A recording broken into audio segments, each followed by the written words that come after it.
আমার ছেলে, ছোট ছেলে বা আপনার ছোট ছেলে, চেয়ারম্যান সাহেবের ছোট ছেলে বা আমার ছোট ছেলে একটা ভুল করছে, অপরাধ করছে, নাবালেগ ছেলে, ছেলে মাপ চাবে না বাপ? আরে বুঝা কই, কে? বাপ মাপ চাবে। বাপ কিন্তু নিজের জন্য মাপ চায় না, কার জন্য? আল্লাহ তার হাবিবকে বলেছেন ফাস্তাগফিরহু, আই ফাস্তাগফিরহু লিউম্মাতিক, মুহাম্মদ সাল্লাল্লাহু আলাইহি ওয়াসাল্লাম উম্মতের জন্য মাপ চান। সেজন্য হাদিস সাক্ষী, মনে রেখো মুসলমান, ১৫০০ বছর আগে আল্লাহ রাসূল উম্মতের জন্য মাফ চেয়েছেন সারা জীবন, আর শাজিমের মেহমান হয়ে গেলেন, সেখানে যেও নিজের জন্য কিছু চান নাই, উম্মতের জন্য মাফ চাইলেন। হাসরেও উম্মতের জন্য মাফ চাইবেন। সব নবী যখন বলবেন নাফসি নাফসি, আমার নূর নবী বলবেন ইয়া রাব্বি হাবলি উম্মতি,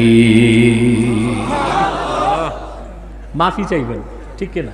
শুধু কি তাই, আমার প্রিয় রাসূল হায়াতুন নবী জান্নাতুল ফেরদৌস রওজা মুবারাকে তিনি আরাম করতেছেন, মদিনা মুনাওয়ারায় জান্নাতুল ফেরদৌস রওজা মুবারাকে আরাম করতেছেন। উম্মতকে ভুলেন নাই, প্রতি মুহূর্তে উম্মতের জন্য আল্লাহর কাছে ক্ষমা চান। দলিল চাও, কথা বলেন। আমার অভ্যাস, দলিল ছাড়া কোনো কথা বলার চেষ্টা করি না, আলহামদুলিল্লাহ। সুনান বাজ্জারের হাদিস, আল্লাহর হাবিব ইরশাদ করেছেন, উম্মত মনে রেখো, দুনিয়া থেকে আমি বিদায় নিলেও তোমাদের শোক করার দরকার নাই।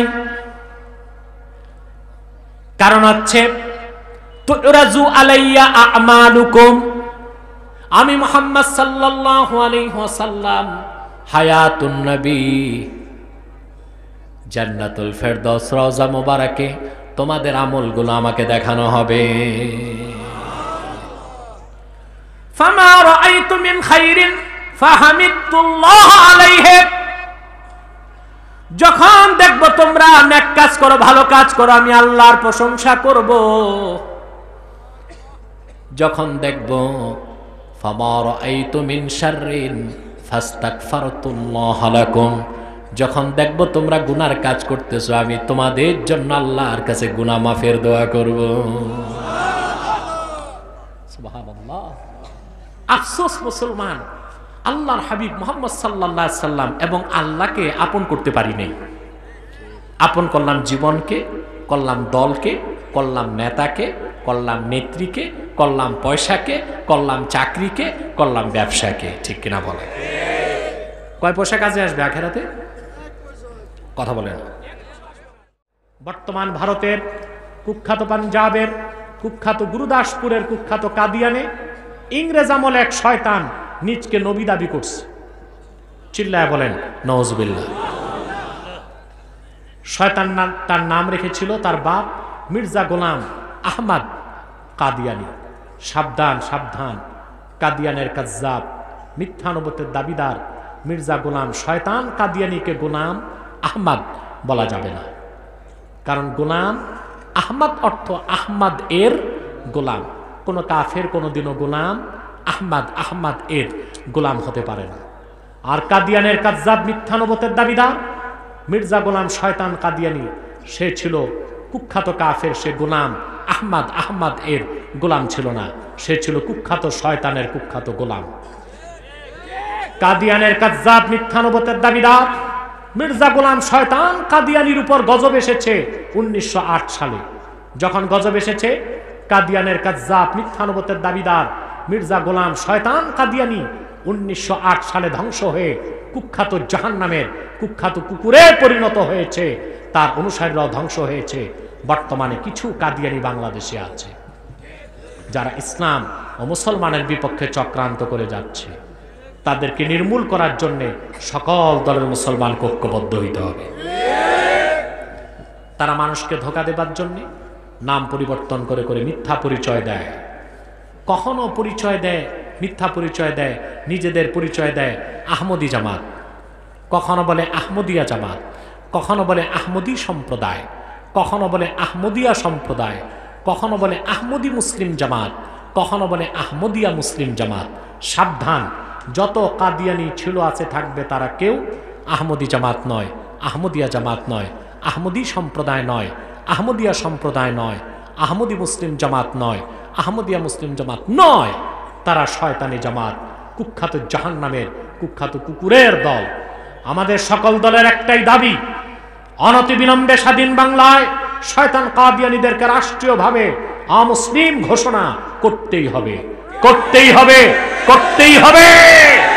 এই দাবি আদায়ে যদি তাহরিকে খাতমে নবুয়ত বাংলাদেশের ব্যানারে জানমাল দিতে হয়, কারা কারা প্রস্তুত আছেন হাত তুলে দেখা।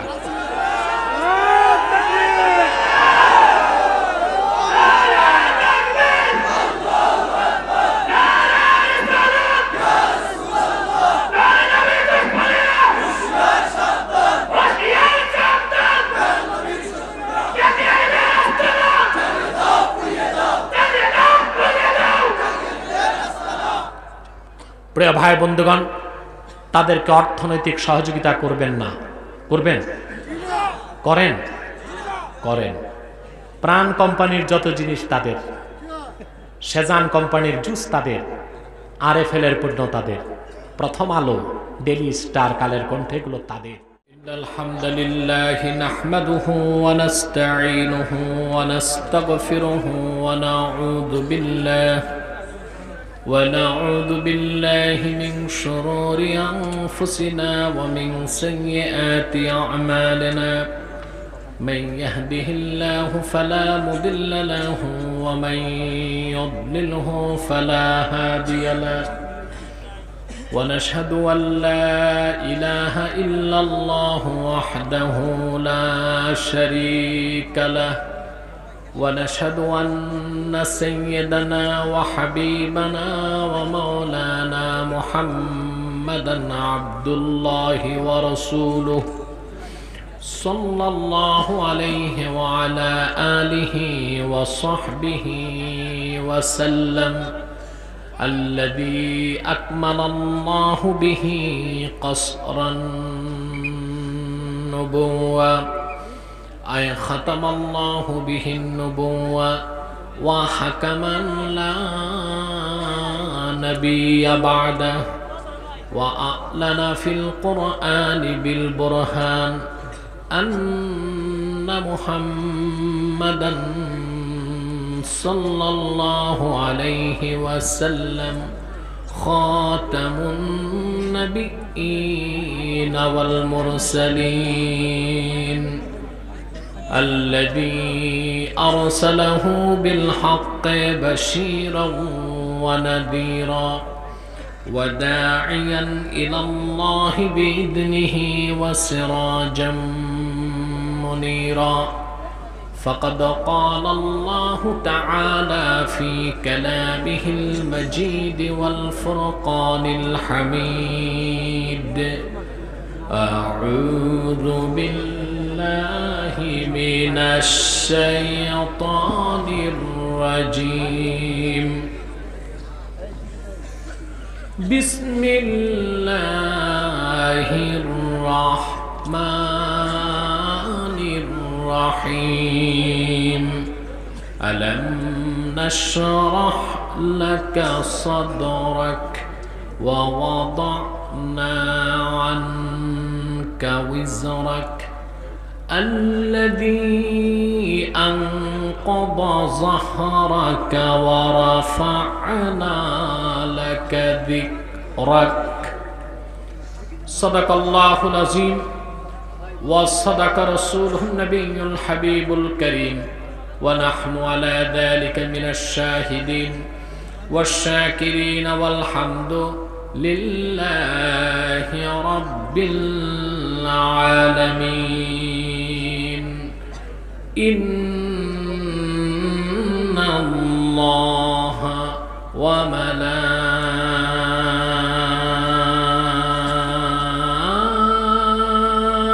وملائكته يصلون على النبي يا أيها الذين آمنوا صلوا عليه وسلموا تسليما اللهم صل على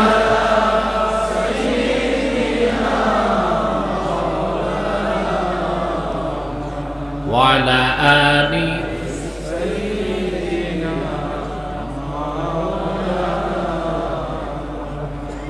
زبان খুলে পড়ুন اللهم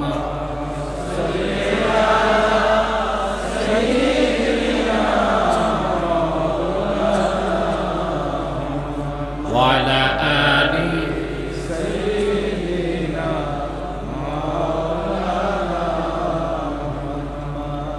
فهو الذي تم معناه وسورته ثم اصطفاه حبيبا بارئ النسم اللهم صل على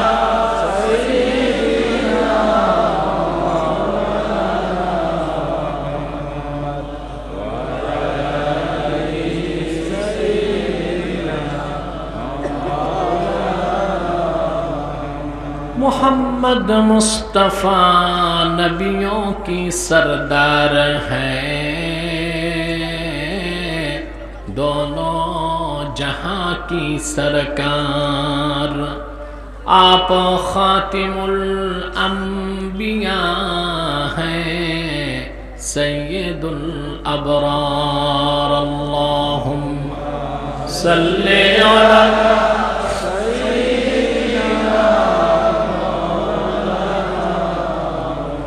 وعلى آل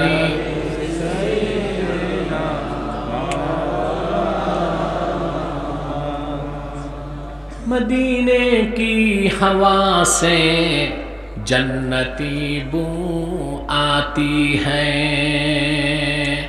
खाके पाके मदीना में नूर जन्नत चमकती है अल्लाहुम्मा सल्ले अला मौलाना मुहम्मद वाला आलि सय्यिदिना मौलाना मुहम्मद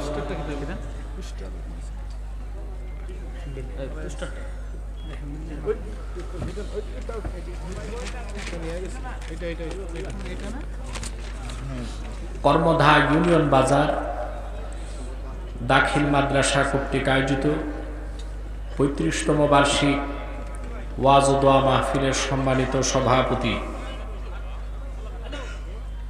জনাব মোহাম্মদ আব্দুস শহীদ বাবুল বারাকাল্লাহু ফি উমরিহি হাজারাত উলামায়ে কেরাম তুলাবায়ে ইজাম বিভিন্ন প্রান্ত থেকে ছুটে আসা আমার দিন দরদি মুসলমান ভাই ও বন্ধুগণ সকলকে অন্তরের অন্তঃস্থল থেকে জ্ঞাপন করছি মুবারক সবটুকুন শুকরিয়া আল্লাহ সুবহানাহু ওয়া তাআলার জন্য যিনি আমাদেরকে চরম ব্যস্ততার মধ্যেও করোনাকালীন পরিস্থিতিতে একটি মুতাবাররাক তাফসীরুল কোরআন মাহফিলে আশার অবসার তৌফিক মেহেরবানি করে ভিক্ষা দান করেছেন সেজন্য আসুন আমরা সকলে একবার অবনত চিত্তে হৃদয়ের আবেগ অনুভূতি উজাড় করে সমবেত কণ্ঠে আকাশ বাতাসকে মুখরিত করে একবার বলি আলহামদুলিল্লাহ। অগণিত অসংখ্য দরুদ ও সালাম আল্লাহর সৃষ্টির প্রধান আকর্ষণ বিশ্ব সভার সভাপতি সকল নবী রাসূলগণের মাথার তাজ শামসুল হিদায়াত বদরুদ্দুজা সাইয়্যিদুস সাকালাইন ইমামুল মুরসালিন খাতামুন নবিয়্যিন ওয়াল মুরসালিন আফতাবে নবুওয়াত শাহানশাহে রিসালাত সরকারে দো জাহাঁ সুলতানুল মদিনা নবিয়ুল আম্বিয়া হুজুরে আকরাম নূরে মুজাসসাম নূরুন আলা নূর সাইয়্যিদিনা হাবিবিনা শাফিঈনা মাওলানা মুহাম্মদ সাল্লাল্লাহু আলাইহি ওয়াসাল্লামের উপর আল্লাহ জাল্লা যিকরুহু, যাকে আজ থেকে ১৫০০ বছর আগে প্রেরণ করেছেন সর্বশ্রেষ্ঠ ও সর্বশেষ নবী ও রাসূল হিসেবে, যার পরে আজ পর্যন্ত পৃথিবীতে অবশ্যই কোনো প্রকার নবী কিংবা রাসূল অবশ্যই আসে নাই, অবশ্যই এখনো নাই, অবশ্যই কিয়ামত পর্যন্ত আসবে না। প্রিয় সুধী, বোতলগুলো এই দিক রাখো, ওইটা নিচে, এটা দেখি, না না ওইটা, তাহলে বোতলটা উপরে থাকবে। আপনারা বসে যান, যেখানে দাঁড়িয়ে আছেন বসে থাকেন।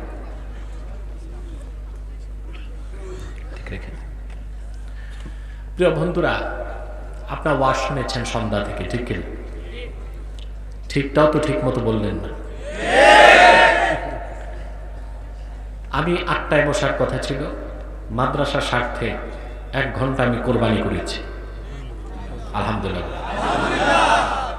মুনাজাতের আগে আপনাদের ৩ মিনিট কোরবানি করতে হবে, কথা বুঝলেন? আপনাদের এই হারমোনিয়াম তবলাগুলো বন্ধ করেন, স্টেজে টোটাল বন্ধ, কোনো মোবাইল চলবে না। আমি তো ১ ঘন্টা স্যাক্রিফাইস করলাম মাদ্রাসার স্বার্থে, ঠিক কিনা? মুনাজাতের আগে আপনারা ৩ মিনিট স্যাক্রিফাইস করবেন। ভয়তে আবার মুনাজাত ছেড়েই ভাগবেন না, যেহেতু আমি আগে বসেছি আগেই ছেড়ে দেব ইনশাআল্লাহ। ভূমিকাতে আজকে যে কথা বলবো, যে আমাদের ভাগ্য সুপ্রসন্ন, আমরা আল্লাহর কোরআনকে কেন্দ্র করে বসেছি, আলহামদুলিল্লাহ। কোরআন কারীম থেকে হেদায়েত লাভ করা তখনই সম্ভব হয় আল্লাহ যখন বান্দাকে মহব্বত করেন। একটু আওয়াজ করে বলি সুবহানাল্লাহ।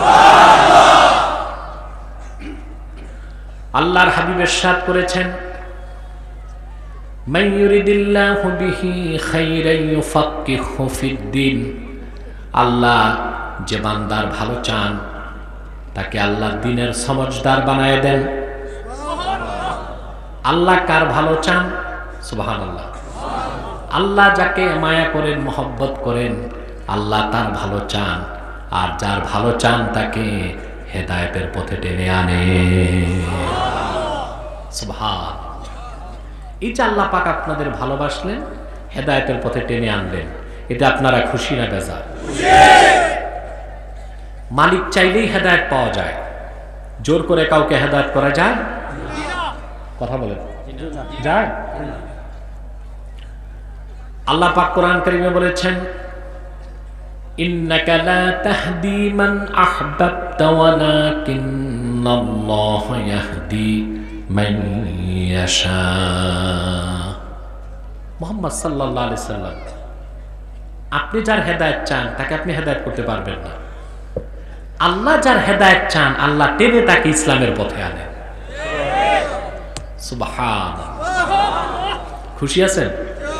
কথা বলেন, বেশি না কম? কোরআন কারীম শুনতে মানুষ যখন বসে, আল্লাহর রহমতের বৃষ্টি শুরু হয়ে যায়। এটা আমার কথা?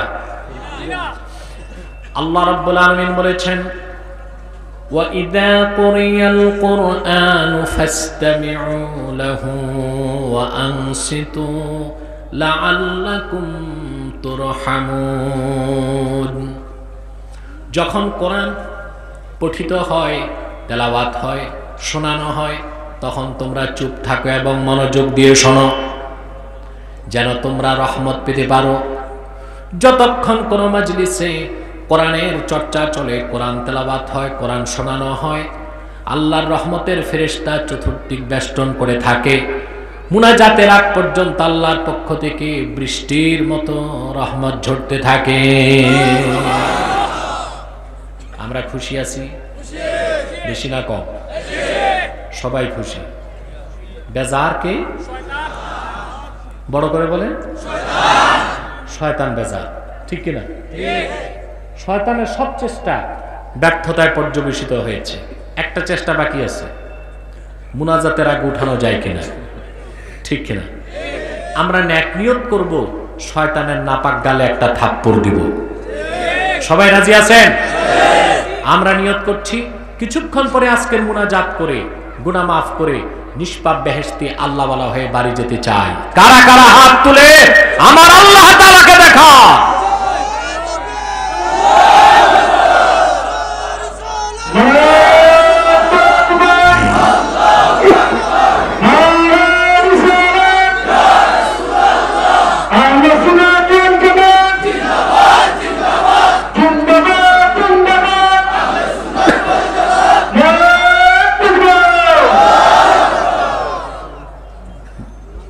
বন্ধ করেন, এখন স্লোগানের পর স্পিকার বন্ধ করতে হবে।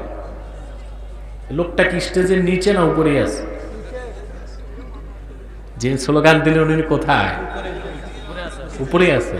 আচ্ছা আচ্ছা, কিন্তু এটা বন্ধ করতে হবে। তারপরে আপনার কথা বুঝতে পারছেন? শোনা যাচ্ছে? আলহামদুলিল্লাহ।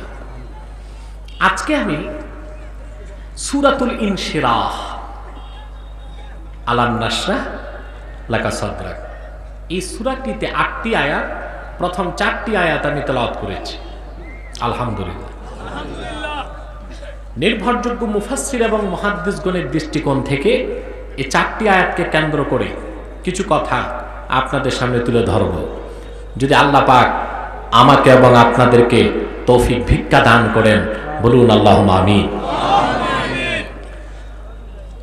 অবাক হবেন মুসলমান, 8টি আয়াতের প্রথম 4টি আয়াতই আল্লাহ আপন দোস্ত মুহাম্মদ সাল্লাল্লাহু আলাইহি সাল্লামের আরশচুম্বী মর্যাদার কথা তুলে ধরেছেন। সুবহানাল্লাহ, সুবহান। শুরুতে আল্লাহ পাক বলেন, আলাম নাশরাহ লাকা সাদরাক। মুহাম্মদ সাল্লাল্লাহু আলাইহি সাল্লাম, আমি কি আপনার সিনা, আপনার বক্ষকে সম্প্রসারণ করি নাই, খুলে দেই নাই? সুবহানাল্লাহ। আল্লাহ পাক তার রাসূলের মর্যাদা কত সমুন্নত করেছেন তা চিন্তা করার মস্তিষ্ক নাই, লিখার মতো কলম নাই, বলার মতো কণ্ঠ নাই। সুবহানাল্লাহ। রাসূলুল্লাহর শ্রেষ্ঠত্ব কত বেশি! গোটা সৃষ্টি জগতে আল্লাহ শ্রেষ্ঠত্ব দিয়েছেন মানুষকে। কাকে? মানুষের মধ্যে শ্রেষ্ঠত্ব দিয়েছেন নবীগণকে, সকল নবীর মধ্যে শ্রেষ্ঠত্ব দিয়েছেন আপন হাবিবকে। ঠিক না? সৃষ্টি জগতে শ্রেষ্ঠ কারা? মানুষ। ফেরেশতার চেয়েও শ্রেষ্ঠ কে? সুবহানাল্লাহ বলবেন না? আল্লাহ পাক বলেন, ওয়ালাকাদ কাররামনা বানি আদম ওয়া হামালনাহুম ফিল বাররি ওয়াল বাহরি ওয়ারাযাকনাহুম মিনাত তাইয়্যিবাত। আল্লাহ রাব্বুল আলামিন বলেন, আমি আদম সন্তান মানব জাতিকে শ্রেষ্ঠত্ব দান করেছি, মর্যাদাবান করেছি, জল এবং স্থলে তাদেরকে কর্তৃত্ব দিয়েছি, সর্বোত্তম রিজিক তাদের জন্য নির্ধারণ করেছি। শ্রেষ্ঠ সৃষ্টি মানব জাতির মধ্যে আবার আল্লাহ পাক শ্রেষ্ঠত্ব দিয়েছেন পয়গম্বরগণকে। বলেন সুবহানাল্লাহ, আরো জোরে বলেন সুবহানাল্লাহ। নবীগণের মধ্যে আবার আল্লাহ পাক 25 জন নবীকে শ্রেষ্ঠত্ব দিয়েছেন, যাদের কথা কোরআনে বলেছেন। আল্লাহ পাক বলেন, ওয়া ফাদ্দালনা বা'দাহুম আলা বা'দিন ওয়া কাল্লামাল্লাহু মূসা তাকলিমা। লক্ষাধিক নবীর মধ্যে আবার শ্রেষ্ঠত্ব দিয়েছেন 25 জনকে। সুবহানাল্লাহ বলবেন না? 25 জনের মধ্যে আবার শ্রেষ্ঠত্ব দিয়েছেন 5 জনকে, যাদেরকে বলা হয় উলুল আজম পয়গম্বর। সুবহানাল্লাহ বলবেন না? এই 5 জনের মধ্যে আবার শ্রেষ্ঠত্ব দিয়েছেন মুহাম্মদ সাল্লাল্লাহু আলাইহি ওয়াসাল্লামকে। বলেন সুবহানাল্লাহ। আমার দেশে আফসোস বড়, যখন সংশয়বাদী, অবিশ্বাসী, ইহজাগতিক, বস্তুবাদী তারা যখন আল্লাহ রসুলের শানে বেয়াদবি করে, আমরা কষ্ট পাই। কিন্তু মৌলবী লেবাসধারীরা যখন রাসূলুল্লাহর শানে বেয়াদবি করে, তা বরদাস্ত করতে পারি না। কোরআনের অপব্যাখ্যা করে। বলে আল্লাহ কোরআনে বলেছেন লা নুফাররিকু বাইনা আহাদিম মিন রুসুলিহি, আমি রসুলগণের মধ্যে কোনো পার্থক্য করি না। এটার অর্থই বুঝে নেই। রসুলগণ এক জায়গা থেকে ওহী পেয়েছেন, এই ক্ষেত্রে পার্থক্য নাই, ঠিক কিনা? রসুলগণ আল্লাহ কর্তৃক প্রেরিত, এতে পার্থক্য নাই। কিন্তু এক রসুল থেকে আরেক রসুলের মর্যাদা বেশি। আল্লাহ নিজে আরেক জায়গায় বলেছেন ওয়াফাদ্দালনা বা'দাহুম আলা বা'দ ওয়া কাল্লামাল্লাহু মূসা তাকলিমা। আমি আপনারা স্টেজে তো ম্যারাথন শুরু করে দিয়েছেন, কথা বলার দরকার নেই, একেবারেই চুপচাপ থাকুন। আমার ডিস্টার্ব করলে আমি আমার বিষয় হারিয়ে ফেলব। আপনাদের কষ্ট হচ্ছে না তো? মনোযোগ আছে? চোখ কান খোলা? আমার একটু হাসি পেয়েছিল পরিচালক যখন বলেছিল স্বাস্থ্যবিধি রক্ষা করেন। স্বাস্থ্যবিধি রক্ষা করতে এই হাজার হাজার মানুষ বসবে কোথায়? তা কি সম্ভব? আবার বলছে সামাজিক দূরত্ব বজায় রাখেন। আমার মনে হয় ইউরোপ আমেরিকার কোন মানুষ যদি বাংলাদেশে আসে, এই দৃশ্য দেখে যে কোরআনকে কেন্দ্র করে জনসমুদ্র নিয়ে মানুষ বসে আছে, বিনা নোটিশে সে কয়েক ঘন্টা অজ্ঞান থাকবে। কিন্তু এটা বাংলাদেশে সম্ভব হয়েছে আল্লাহর কোরআনের বরকতে, ঠিক কিনা? আমার ভাইয়েরা, কথাগুলো চিন্তা করুন। আল্লাহ পাক গোটা সৃষ্টির মধ্যে মানব জাতিকে শ্রেষ্ঠত্ব দিয়েছেন, তাদের মধ্যে নবীগণকে শ্রেষ্ঠত্ব দিয়েছেন, তাদের মধ্যে 5 জন উলুল আজমকে শ্রেষ্ঠত্ব দিয়েছেন, তাদের মধ্যে সবার মধ্যে মুহাম্মদ সাল্লাল্লাহু আলাইহি ওয়াসাল্লামকে শ্রেষ্ঠত্ব সবচেয়ে বেশি দিয়েছেন। সুবহানাল্লাহ বলবেন না? ইমামে নিসাপুরি, বিখ্যাত ইমাম, শারফুল মুস্তাফা কিতাবের মধ্যে আল্লাহর হাবিব মুহাম্মদ সাল্লাল্লাহু আলাইহি ওয়াসাল্লামের এমন কিছু ফজিলতের কথা তুলে ধরেছেন, যেই ফজিলতের সংখ্যা মুহাদ্দিসগণ বের করেছেন 1000-এর বেশি। যেই ফজিলত, যে বৈশিষ্ট্যের একটাও পূর্বের কোন নবী পান নাই। সুবহানাল্লাহ, সুবহানাল্লাহ। সেজন্য আরবের কবি কাব্যের ভাষায় বলেন লিকুল্লি নাবিয়্যিন ফিল আনামি ফাজিলাতুন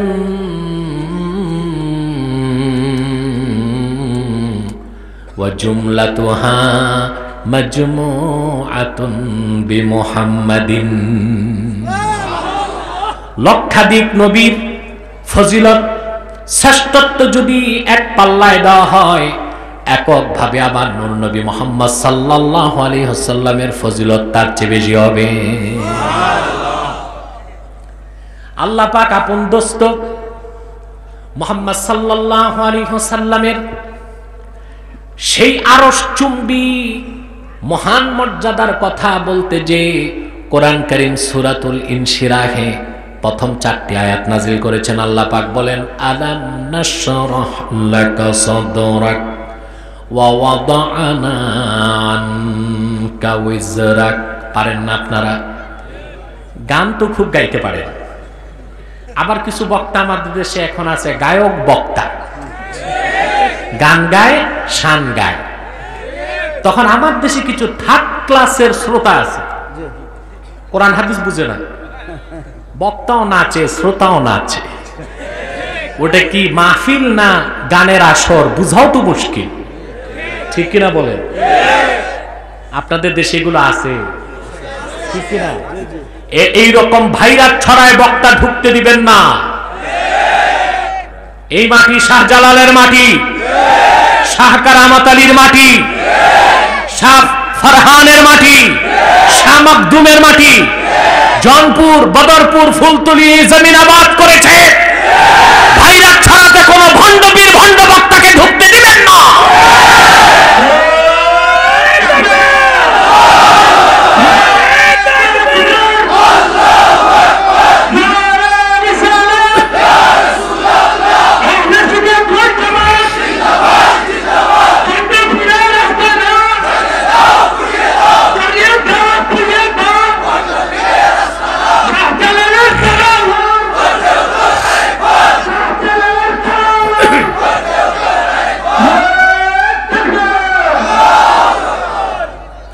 আমার প্রিয় ভাই বন্ধুগণ, তাহলে আমার সাথে পড়েন, আল্লাহ পাক তার আপন হাবিবের শানে কি বলেছেন?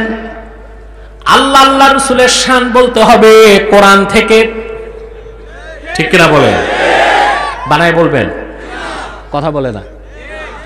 আল্লাহ পাক তার হাবিবের শানে কি বলেছেন? আলাম নাশরাহ লাকা সাদরাক ওয়া ওয়াদা'না আনকা ওয়িজরাক আল্লাযী আনকাযা যাহরাক ওয়া রাফা'না লাকা যিকরাক।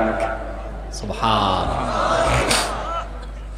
আল্লাহ পাক আপন হাবিবকে প্রশ্ন করেছেন, আলাম নাশরাহ লাকা সাদরাক, মুহাম্মদ সাল্লাল্লাহু আলাইহি সাল্লাম, আপনার মর্যাদা সমুন্নত করতে আমি আল্লাহ কি আপনার বক্ষকে উন্মুক্ত করি নাই? সুবহানাল্লাহ।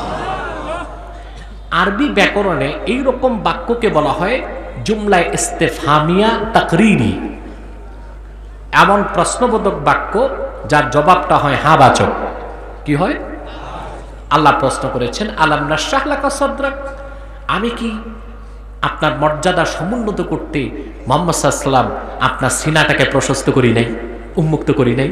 হুজুর বলেছেন হ্যাঁ। সুবহানাল্লাহ। এর অর্থ কি?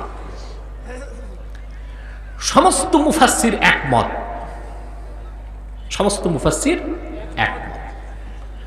قد اجمع المفسرون على ان هذه الايه دلت على شق صدر محمد সাল্লাল্লাহু আলাইহি ওয়াসাল্লাম।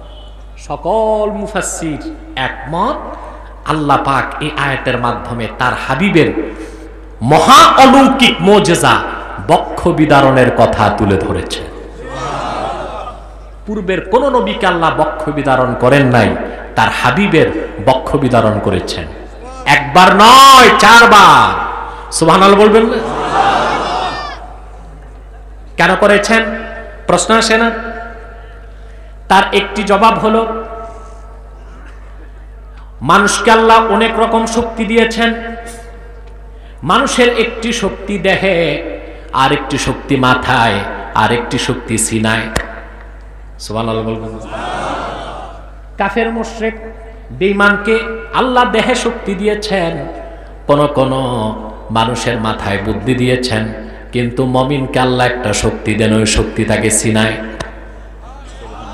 সুবহানাল্লাহ বলবেন না? পেশি শক্তি, তার চেয়ে বেশি শক্তি বুদ্ধিবৃত্তিক, ঠিক কিনা? কোনটা? বুদ্ধিবৃত্তিক, ইন্টেলেকচুয়াল ডিফেন্স, যেটা বুদ্ধিবৃত্তিক প্রতিরোধ, ওটা হাতে হয় না, অস্ত্রে হয় না, ওটা জ্ঞান দিয়ে হয়, ঠিক কিনা বলে? বুদ্ধি বলতে পারেন, আইকিউ যেটা ইন্টেলিজেন্ট কুইশন, যার যত বেশি তার কর্তৃত্ব, তার প্রভাব তত বেশি। কিন্তু তার চেয়েও মারাত্মক শক্তি হচ্ছে সিনার শক্তি। এটা আল্লাহ মুমিনকে দেন। কাকে দেন? ঈমান ছাড়া এই শক্তি আসে, যার ঈমান যত বেশি তার এই শক্তি তত। আমি একটা উদাহরণ দিচ্ছি, দিব। হযরত মূসা আলাইহিস সালামকে আল্লাহ পাক বললেন, ইযহাব ইলা ফিরআউনা ইন্নাহু তাগা। মূসা, ফেরাউনের কাছে যাও, সে সীমা লঙ্ঘন করেছে। মূসা আলাইহিস সালাম চিন্তায় পড়ে গেলেন যে আমি একা, আর আমার সাথে আছে আমার ভাই হারুন। কয়জন? আর প্রায় 9.5 লক্ষ বর্গ মাইল সাম্রাজ্যের শাসক হলো ফেরাউন। তার নিয়মিত ফোর্স আছে 80,000। আল্লাহ তার কাছে দাওয়াত দিতে যাইতে বলতেছেন আমার কি আছে, ঠিক কিনা? 80,000কে মোকাবেলা করতে 10,000 তো দরকার। কথা বলে, অন্তত 1,000 তো সৈন্য দরকার। ওনারা আছেন মোটে কয়জন? মূসা আলাইহিস সালাম আল্লাহর কাছে হাত পেতে কি চাইলেন? কোরআন সাক্ষী, আল্লাহ পাক বলেন, তিনি বললেন, রব্বিশরাহ লি সাদরি ওয়া ইয়াসসির লি আমরি ওয়াহলুল উকদাতাম মিন লিসানি ইয়াফকাহু কওলি। রাব্বি ইশরাহলি সাদরি, আল্লাহ তুমি আমার সিনাটাকে খুলে দাও। পিছনের ভাইরা ঘুমাচ্ছেন, পিছনে তোমরা যারা ঘুমাও, কে কে ঘুমাও হাত উঠাও। হাত তুলে তো ধরা খাইছে, হাত মেরে বলে ঘুমাই না। মুসা আলাইহিস সালাম আল্লাহর কাছে পেশি শক্তি চেয়েছেন, কথা বলে কোনটা চেয়েছে? সিনার শক্তি চেয়েছেন। সুবহানাল্লাহ। আল্লাহ তুমি আমার সিনাটাকে খুলে দাও, অর্থাৎ সিনাটাকে ঈমানের পাওয়ার দিয়ে ভরপুর করে দাও, যেন আমি স্বৈর শাসক মুশরিক মিথ্যা খোদাই দাবিদারকে শায়েস্তা করতে পারি। ঘটনা বলা আমার উদ্দেশ্য নয়। শক্তি একটা দেহে, একটা মাথায়, আর একটা কোথায়? জোরে বলে সিনার শক্তি, এটা বড় শক্তি। সুবহানাল্লাহ বলে। আল্লাহ পাক পূর্বের প্রত্যেক নবীকে সিনায় শক্তি দিয়েছেন, যেটা অপার্থিব শক্তি। সবচেয়ে বেশি অপার্থিব শক্তি আল্লাহ যাকে দান করেছেন তিনি আর কেউ নন, সকল নবী রাসূলগণের মাথার তাজ, তোমার নবী, আমার নবী, বিশ্ব নবী মুহাম্মদুর রাসূলুল্লাহ সাল্লাল্লাহু আলাইহি ওয়াসাল্লাম। আল্লাহ ওনার সিনা মোবারক 4 বার বিদীর্ণ করেছেন। কয়বার? জোরে বলেন কয়বার? আল্লাহর হাবিব থেকে হাদিস এসছে, রাসূলুল্লাহর বয়স যখন ছিল মাত্র 2 বছর, তখন প্রথম বক্ষ বিদারণ হয়েছে। 6 বছর বয়সের সময় দ্বিতীয়বার আল্লাহ বক্ষ বিদারণ করেছেন। 10 বছর বয়সের মধ্যে 3 বার হয়ে গেছে, চতুর্থবার সিনা চাক বক্ষ বিদারণ হয়েছে। তখন রাসূলুল্লাহকে আল্লাহ পাক যখন আরশে আজিমের মেহমান করেছেন। রজব মাস চলে এসেছে, ঠিক না? মেরাজুন নবী, স্মরণের মাস, ঠিক না? এই মাস আসলে আমার দুঃখ লাগে। আপনার টেলিভিশনে কিছু মৌলবী আছে, টেলি মৌলবী দেখছেন আপনারা, মাঠে ময়দানে তাদের গ্রহণযোগ্যতা নাই, বাক্সের ভিতর বসে যা খুশি তা ফতুয়া দেয়। দেখতে খুব সুন্দর, লম্বা জুব্বা, লম্বা দাড়ি, লম্বা রুমাল, অনেকটাই মহিলাদের মতো ঘোমটা দিয়া, অনেকটাই মহিলাদের মতো ঘোমটা দিয়া তারপর ফতুয়া দেয়।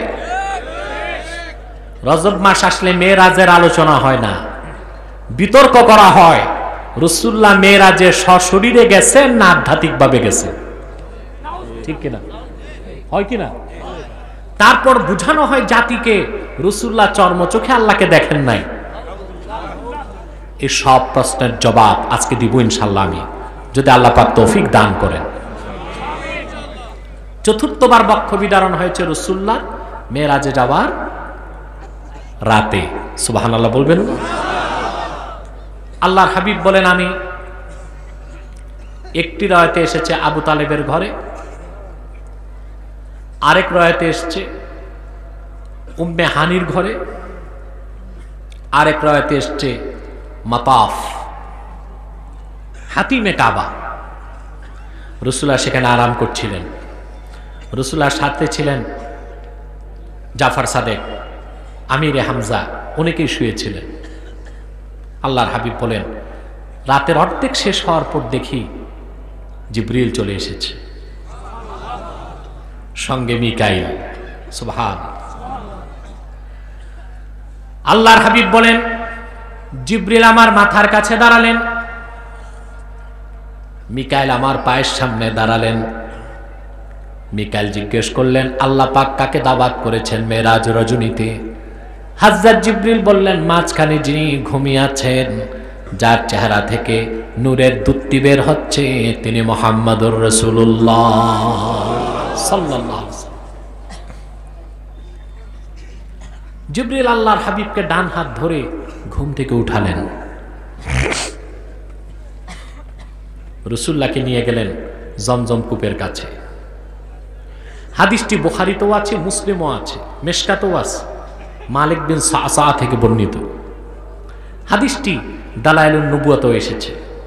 আল্লাহ রাসূল বলেন, ফাশাক্কা সাদরি ওয়া আখরাজা কলবি। জিবরিল আমার কণ্ঠনালীর নিচ থেকে নাভি পর্যন্ত পুরা সিনা মোবারক বিদীর্ণ করে ফেলল, আমার অন্তর মোবারক বের করল,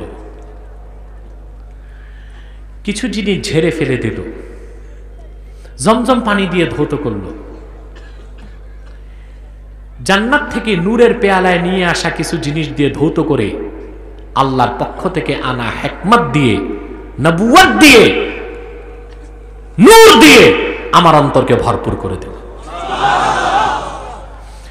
আবার আমার অন্তরকে যথাস্থানে রেখে দিল, আমি কোনো ব্যথা কিংবা বেদনা পাই নাই। সুবহানাল্লাহ। এটা হলো চতুর্থবার। কততমবার? তারপরে শুরু হলো সফর, বাইতুল্লাহ থেকে বাইতুল মুকাদ্দাস, ওখান থেকে উরুজ, মেরাজ। মেরাজের ঘটনা বলা আমার উদ্দেশ্য নয়, একটি আয়াতের ব্যাখ্যা বোঝাচ্ছি। আল্লাহ পাক চতুর্থবার বক্ষ বিদারণের পরে মেরাজের রাতে আপন হাবিবকে নিজের কাছে ডেকে নিলেন। ঠিক কিনা? রাসূলুল্লাহকে 4 বার বক্ষ বিদারণ করে আল্লাহ পাক এত শক্তি দান করেছেন তার হাবিবের সিনা মোবারকে। নূর নবী আমার ধুলক বুলক ছাড়িয়ে, সাত আকাশ পারিয়ে, সিদরাতুল মুনতাহার উপরে, লা মাকান লা জামানের উপরে 70,000 নূরের পর্দা পার হয়ে আরশে আজিমে যে চর্ম চোখে আমার আল্লাহকে দেখেছেন। ঠিক কিনা? অন্য কোন নবীর পক্ষে সম্ভব হয়েছে আল্লাহকে দেখা? কথা বলেন। দেখতে চেয়েও দেখতে পেয়েছেন? কে দেখতে চেয়েছিলেন? মাশাআল্লাহ। ওয়াজ তো আপনারা ভালোই জানেন, ঠিক কিনা? জানারই তো কথা। কোরআন শুনতে যে শ্রোতা আসে, গান শুনতে না, কোরআন শুনতে যে শ্রোতা আসে ওটা তো কোয়ালিফাইড। আপার স্টোরি কিছু মাল আছে, ঠিক কিনা? কিছু বুঝে, কিছু শুনে, কথা বলেন না? মুসা আলাইহিস সালাম আল্লাহকে একদিন বললেন, রব্বি আরিনি। মুসা আলাইহিস সালাম আল্লাহকে ডাক দিয়ে বললেন, আল্লাহ আমি তোমাকে দেখব। আল্লাহ বললেন, লান তারানি, কখনো দেখতে পারবে না তুমি আমাকে, ফি হায়াতিকাদ দুনিয়া, দুনিয়ার জীবনে। মুসা আলাইহিস সালাম ছিলেন একটু অভিমানী। আল্লাহ নবীর শানে এর চেয়ে আরো বেশি কিছু বাড়িয়ে কথা বলার অধিকার আমাদের নাই। আছে? আমাদের দেশে অসচেতন বক্তারা নবীদের শানে বেয়াদবি করে। কিছু বক্তা তো রসাত্মক কথা বলতে যে মুসা নবীকে বলে ঠেডা মুসা। ইমান থাকবে? মুসা নবীকে কেউ যদি বলে ঠেডা মুসা, ওটার ইমান আছে না গেছে? পরিষ্কার আকীদার কিতাবে লেখা আছে, ইন্না ইস্তিগফাফাল আমবিয়াই কুফরুন, নবীগণের সম্মান মর্যাদা ছোট করা কুফরি। এটা কি কুফরি? সাবধান থাকবেন। কোন বক্তা যদি ভুল করে আদবের সাথে দাঁড়িয়ে তাকে বলবেন, আপনি ভুল কথা বলছেন, তওবা করেন। আপনিও তওবা করেন, আমরাও তওবা করি। ঠিক কিনা? মুসা আলাইহিস সালামকে বলতে পারবেন অভিমানী, জালালি। ঠিক কিনা? এগুলো ভালো বিশেষণ। এগুলো কি? তিনি বলেন, আল্লাহ তোমাকে না দেখে এক নজর তুর পাহাড় ছাড়ব না। আল্লাহ পাক বললেন, ঠিক আছে মুসা, ফাইনালের আগে টেস্ট হোক, টেস্টে দেখা যাবে তুমি আমাকে দেখার ক্যান্ডিডেট হতে পারো কিনা। উনজুর ইলাল জাবাল, পাহাড়ের দিকে তাকাও। মুসা নবী তুর পাহাড়ের দিকে তাকালেন। আল্লাহ পাক 70,000 নূরের পর্দার ভিতর থেকে এক ঝলক নূর ছাড়লেন। কোরআন সাক্ষী, আল্লাহ নূরের ঝলকে মুসা নবী বেহুশ হয়ে লুটে পড়লেন জমিনে, আর তুর পাহাড় জ্বলে ভস্ম হয়ে যায়। দেখতে চেয়েও দেখতে পারেন নাই, কিন্তু আপন রসুল মুহাম্মদ সাল্লাল্লাহু আলাইহি ওয়াসাল্লামকে আল্লাহ তাআলা ধুলক বুলক ছাড়িয়ে 7 আকাশ পাড়িয়ে সিদরাতুল মুনতাহার উপরে লা মাকান ও লা জামানের উপরে 70,000 নূরের পর্দা পার করে আর সে আজিমে নিয়ে গেলেন। রাসূলুল্লাহ চর্মচোখে আল্লাহকে দেখছে। সুবহানাল্লাহ বলবেন না? এই কোরআন সাক্ষী। আল্লাহ পাক বলেন, মা যাগাল বাসারু ওয়া মা তাগা। আমার রাসূল মুহাম্মদ সাল্লাল্লাহু আলাইহি ওয়াসাল্লাম যখন আমার দিদার লাভ করেছে, তখন আমার হাবিবের দৃষ্টি আঁকা বাঁকা হয় নাই, সীমা লঙ্ঘন করে নাই। তৃপ্তির সঙ্গে আল্লাহর হাবিব আল্লাহর দিদার নসিব করেছেন। আমার আল্লাহর নূরকে আল্লাহর হাবিব কপালের 2 চোখ চর্মচোখে দেখতে পেয়েছেন। কোন নবীর পক্ষে তা সম্ভব হয় নাই, রাসূলুল্লাহর পক্ষে সম্ভব হয়েছে। কারণ 4 বার বক্ষ বিদারণের মাধ্যমে আল্লাহ পাক তার রাসূলকে সেই শক্তি দান করেছিলেন। সেই কথাটি আল্লাহ তাআলা তুলে ধরেছেন, আলাম নাশরাহ লাকা সাদরাক। মুহাম্মদ সাল্লাল্লাহু আলাইহি সাল্লাম, আমি কি আপনার বক্ষ বিদারণ করি নাই? জবাব কি? মাতো না যে জবাব কি? হ্যাঁ। তারপর আল্লাহ পাক বলেন, ওয়া ওয়াদানা আনকা উজরাক আল্লাযী আনকাদা যাহরাক। ইমাম সুয়ুতী তাফসীর লিখেছেন, ওয়া ওয়াদানা আনকা উজরাক আই হাতাতনা আনকা উজরাক আল্লাযী আনকাদা যাহরাক আই আল্লাযী আফqala যাহরাক। আমি আপনার পিঠের বোঝা হালকা করেছি, যে বোঝা আপনার পিঠকে ভারী করে দিয়েছিল। কে বলেছেন? কার শানে? সুবহানাল্লাহ বলবেন না ভাই? এখন রাসূলুল্লাহর পিঠের কোন বোঝা আল্লাহ হালকা করছেন তার ব্যাখ্যা লাগবে? মাতো এটা 2টা ব্যাখ্যা। কয়টা? কোন মুফাসসির বলেছেন যে আল্লাহ রাসূলকে নিষ্পাপ করে দিয়েছেন। রাসূলুল্লাহর আগের পরে সব গুনাহ আল্লাহ মাফ করে দিয়েছেন। আমি বলবো এই তাফসীর গ্রহণ করা যাবে না, কারণ আল্লাহ রাসূল ছিলেন মাসুম, ওনার কোনো গুনাহই ছিল না। ঠিক কিনা? যদি কেউ ইসমাতে আম্বিয়া, নবীগণ নিষ্পাপ ছিলেন, এই আকীদায় যার বিশ্বাস থাকবে না, তাকে মুসলমান বলা যাবে না। আমাদের আহলুস সুন্নাহ ওয়াল জামাতের আকীদা, আল আম্বিয়াউ মুনাজ্জাহুনা মিনাল কাবাইরি ওয়াস সাগাইর। আল্লাহর সকল নবী জন্মসূত্রে কবিরা সগীরা গুনাহ থেকে পবিত্র ছিলেন, নিষ্পাপ। কি ছিলেন? নিষ্পাপ। এই আকীদার নাম ইসমাতে আম্বিয়া। ইসমাতে আম্বিয়া। এখন কেউ কেউ কোরআনের অপব্যাখ্যা করে। কেমন অপব্যাখ্যা করে আমি একটু বুঝাই দিব? বলো না? আল্লাহ কোরআনে এক জায়গায় তার রাসূলকে বলেছেন, ফাস্তাগফিরহু। মুহাম্মদ সাল্লাল্লাহু আলাইহি সাল্লাম, আপনি আল্লাহর কাছে ইস্তেগফার করেন। ইস্তেগফার মানে ক্ষমা চান। এ দিয়ে মূর্খের দল বলতে চায় রাসূলুল্লাহর যদি গুনাহ না থাকতো তো ক্ষমা চাওয়ার প্রশ্ন আসলো কেন? অপব্যাখ্যা। এটা কি? আল্লামা ফখরুদ্দিন রাজি তাফসীর কবিরে ব্যাখ্যা করেছেন, ফাস্তাগফিরহু, মুহাম্মদ সাল্লাল্লাহু আলাইহি সাল্লাম আল্লাহর কাছে ক্ষমা চান। আল্লাহ রাসূলুল্লাহর জন্য নিজের ক্ষমা চাইতে বলেন নাই, রাসূলুল্লাহর তো গুনাহই ছিল না। এর অর্থ ফাস্তাগফিরহু লিউম্মাতিকা, মুহাম্মদ সাল্লাল্লাহু আলাইহি সাল্লাম আপনি আপনার উম্মতের জন্য ক্ষমা চান।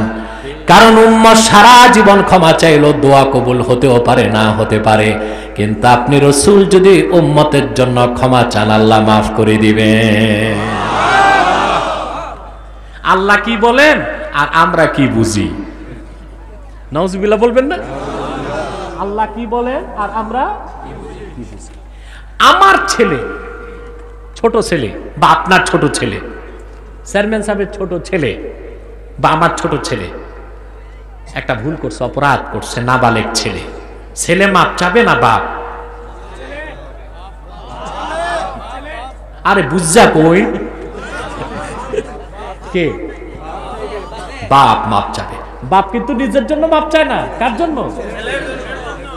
আল্লাহ তার হাবিবকে বলেছেন ফাস্তাগফিরহু, আই ফাস্তাগফিরহু লিউম্মাতিক। মুহাম্মদ সাল্লাল্লাহু আলাইহি ওয়াসাল্লাম উম্মতের জন্য মাপ চান।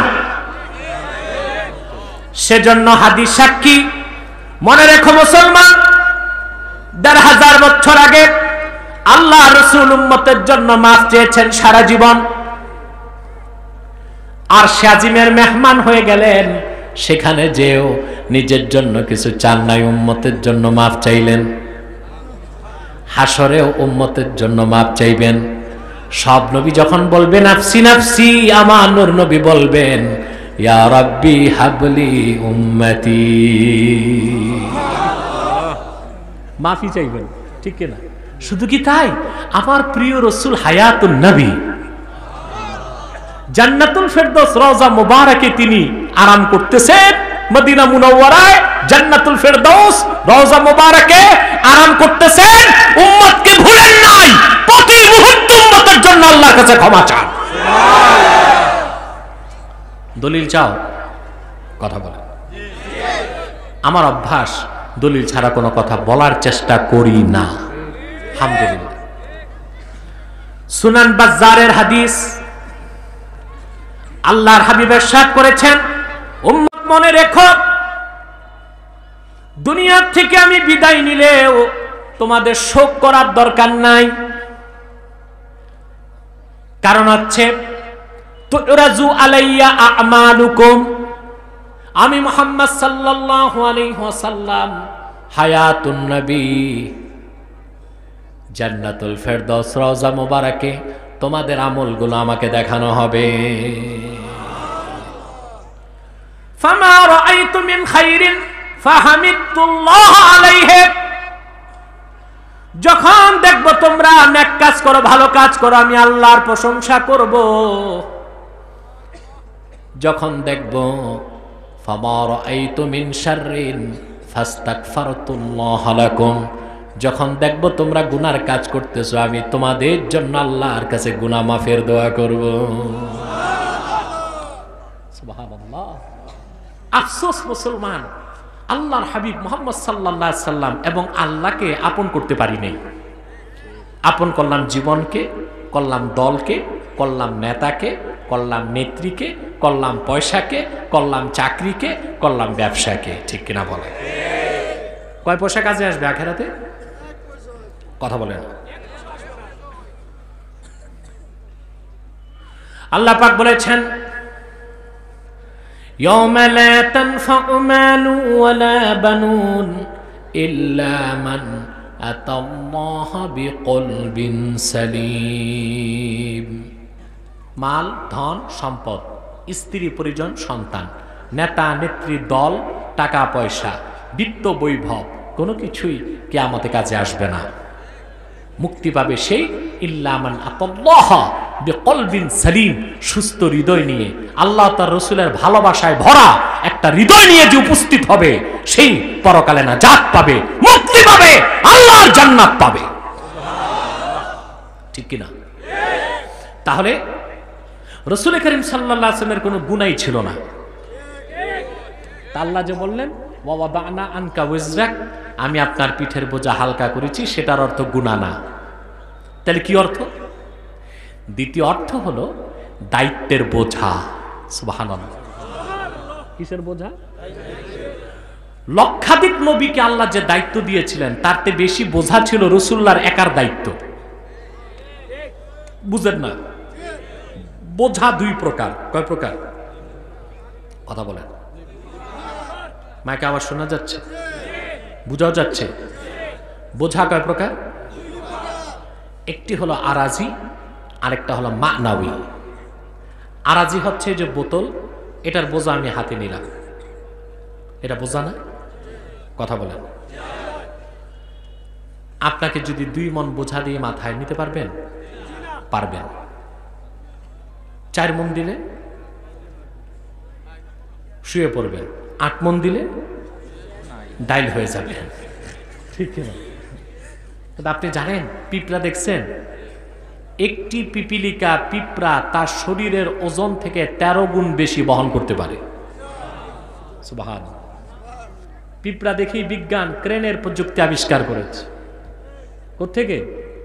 পিঁপড়া থেকে। এই যে আপনি 2 মণ বোঝা নিলেন, এইটা একটা বোঝা। আবার আমাকে যদি 2 মণ দেন, আমি মোটামুটি নিতে পারবো, একটু স্বাস্থ্য ভালো আছে, ঠিক কিনা? আবার মনে করুন কালকে আমাকে বাংলাদেশের প্রেসিডেন্ট বানাই দিলেন, মনে করুন, আমার শখ নাই, যদি মনে করেন, ওটাও বোঝা কিনা? কথা বলে। কত হাজার মণ আলুর বোঝা আর বাংলাদেশ প্রেসিডেন্ট হওয়ার দায়িত্বের বোঝা এক সমান হবে?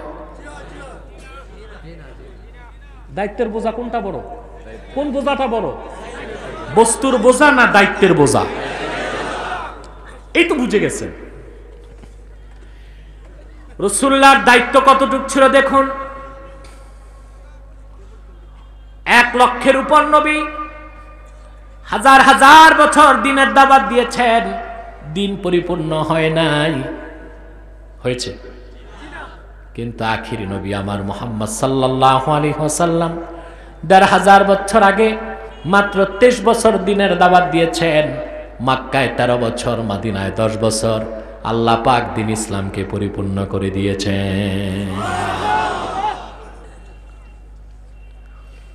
লক্ষাধিক নবী হাজার হাজার বছর দিনের দাওয়াত দিয়েছেন, দিন পরিপূর্ণ হয় নাই। কিন্তু আখিরি নবী, নবীগণের মাথার তাজ মুহাম্মদ সাল্লাল্লাহু আলাইহি ওয়াসাল্লাম 23 বছর দিনের দাওয়াত দেওয়ার পরে বিদায় হজ্জে যখন আরাফাতে আসলেন, ইমামে খাজেন তাফসীর খাজেনে লেখেন, আসর নামাজের শেষ সময়, মাগরিবের কিছু আগে, আমার নূর নবী দুনিয়া থেকে বিদায় নেবার মাত্র 81 দিন আগে রাসূলুল্লাহ উটের পিঠে বসা ছিলেন। মাগরিবের আগে, আসরের পরে জিবরিল চলে আসলো ওহী নিয়ে। সূরা মায়দায় আল্লাহ ঘোষণা করলেন, আল ইয়াউমা আকমালতু লাকুম দীনাকুম ওয়া আতমামতু আলাইকুম নি'মাতি ওয়া রাদিতু লাকুমুল ইসলাম দীনা। আল্লাহ ডেকে বললেন, বিশ্ববাসী,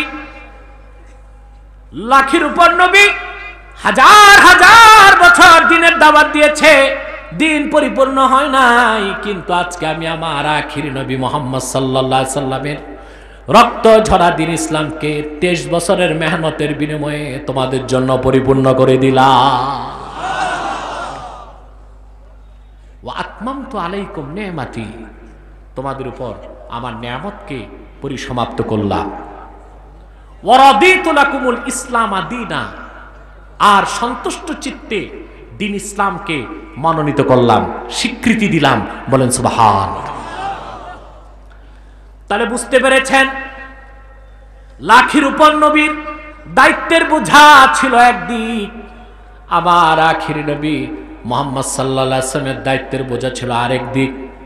রাসূলুল্লাহ 23 বছর দাওয়াত দিয়েছেন, আল্লাহ দাওয়াতকে কবুল করে দিনকে পরিপূর্ণ করে দিয়েছেন, দায়িত্বের বোঝা আল্লাহ হালকা করে দিয়েছেন। সে কথাই আল্লাহ বলেছেন, ওয়া ওয়াদানা আনকা ওয়াজরাক। পড়েন সবাই, ওয়া ওয়াদানা আনকা ওয়াজরাক আল্লাযী আনকাদা যাহরাক। হাবিব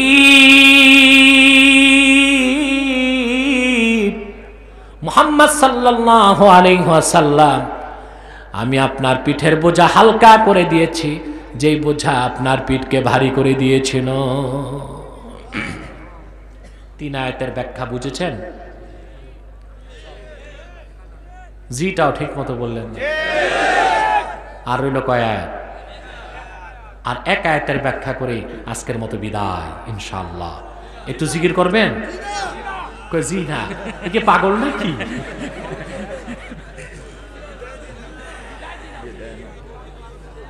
বোকা নো মাতো মহাব্বতে জিকির করো, লা ইলাহা মহাব্বতে লা ইলাহা।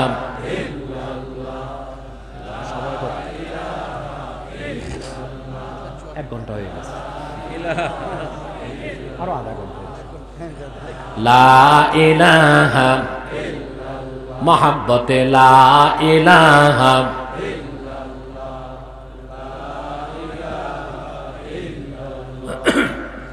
লা ইলাহা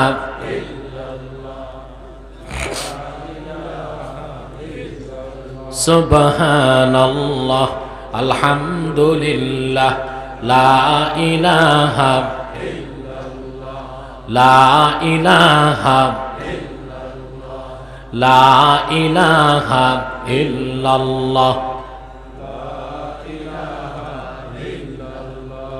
হাসবি রাব্বি জাল্লাল্লাহু মা ফি কলবি গায়রুল্লাহ নূর মুহাম্মদ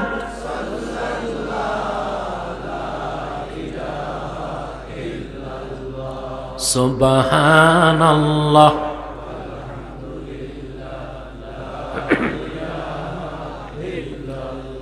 সুবহানাল্লাহ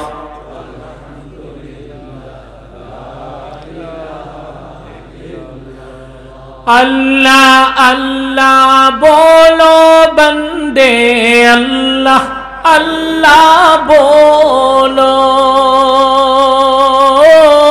अल्लाह अल्लाह बोलो बंदे अल्लाह अल्लाह बोलो जिक्र अल्लाह करते हुए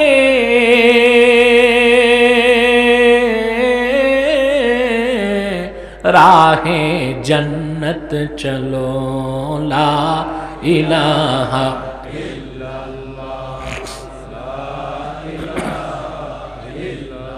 सुबहानल्लाह अल्हम्दुलिल्लाह हस्बी रब्बी जल्लल्लाहु मा फी क़ल्बी गैरुल्लाह नूर मुहम्मद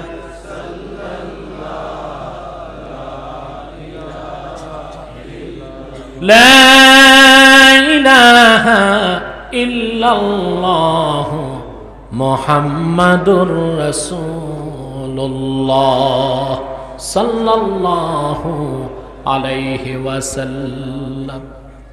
प्रिय सुधी, चतुर्थ आयाते আল্লাহ পাক বলেন ওয়ারাফা'না লাকা যিকরাক।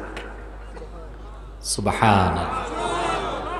মুহাম্মদ সাল্লাল্লাহু আলাইহি সাল্লাম শুধু কি তাই, আমি আপনার জিকির, আপনার নাম, আপনার স্তুতি, আপনার প্রশংসা, আপনার আজমত, আপনার বড়ত্ব, আপনার মহত্ব আমি আল্লাহ নিজে সমুন্নত করেছি। কে বলেছেন? আল্লাহ অনেক বড়। জোরে বলেন, কে বলেছেন?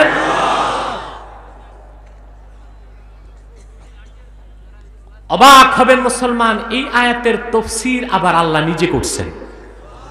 সুবহানাল্লাহ বলবেন, যা হাদিসে কুদসিতে পাওয়া যায়। সূরা ইনশিরা নাজিলের পরে হযরত জিবরিল একদিন রাসূলুল্লাহর খেদমতে এসে প্রশ্ন করলেন, আতাদরি কাইফা রাফা আল্লাহু যিকরাক। মুহাম্মদ সাল্লাল্লাহু আলাইহি ওয়াসাল্লাম, আপনি কি জানেন নাকি আল্লাহ কিভাবে আপনার জিকিরকে বুলন্দ করেছেন, আপনার নাম কি বুলন্দ করেছেন? সুবহানাল্লাহ বলবেন। হুজুর জবাব দিলেন, আল্লাহ ভালো জানেন। জিবরিল চলে গেলেন, আল্লাহ জবাব পাঠালেন, শোনেন হাবিব, কিভাবে আপনার জিকির বুলন্দ করেছি। ইদা যুকিরতু যুকিরতা মাই। কি ধুলোকে ভুলোকে, আকাশে জমিনে, নদী ও সমুদ্রে, লৌহ কলমে, আরশে আজিমে, যখনই আমি আল্লাহর নাম উচ্চারিত হয় সঙ্গে আপনার নাম উচ্চারিত হয়। যেখানে আমার নাম সেখানে আপনি মুহাম্মদ সাল্লাল্লাহু আলাইহি ওয়াসাল্লামের নাম। যখনই আমার নামে স্লোগান হয় সঙ্গে আপনি মুহাম্মদ সাল্লাল্লাহু আলাইহি ওয়াসাল্লামের নামেরও স্লোগান হয়। কোরআনের যেখানে আমার প্রশংসা সঙ্গে আপনার প্রশংসা, যেখানে আমার আনুগত্যের কথা সঙ্গে আপনার আনুগত্যের কথা, কি নামাজে, কি রোজায়, কি হজে, কি আকিকাতে, কি কোরবানিতে, কি বিয়ে শাদী জানাজাতে, কি খুতবায়, কি তাশাহুদে, যেখানে আমি আল্লাহর নাম সঙ্গে আপনি মুহাম্মাদের নাম। শুধু কি তাই, রাসূলুল্লাহর নাম আল্লাহ কোথায় সমুন্নত করেছেন মুসলমান দেখুন।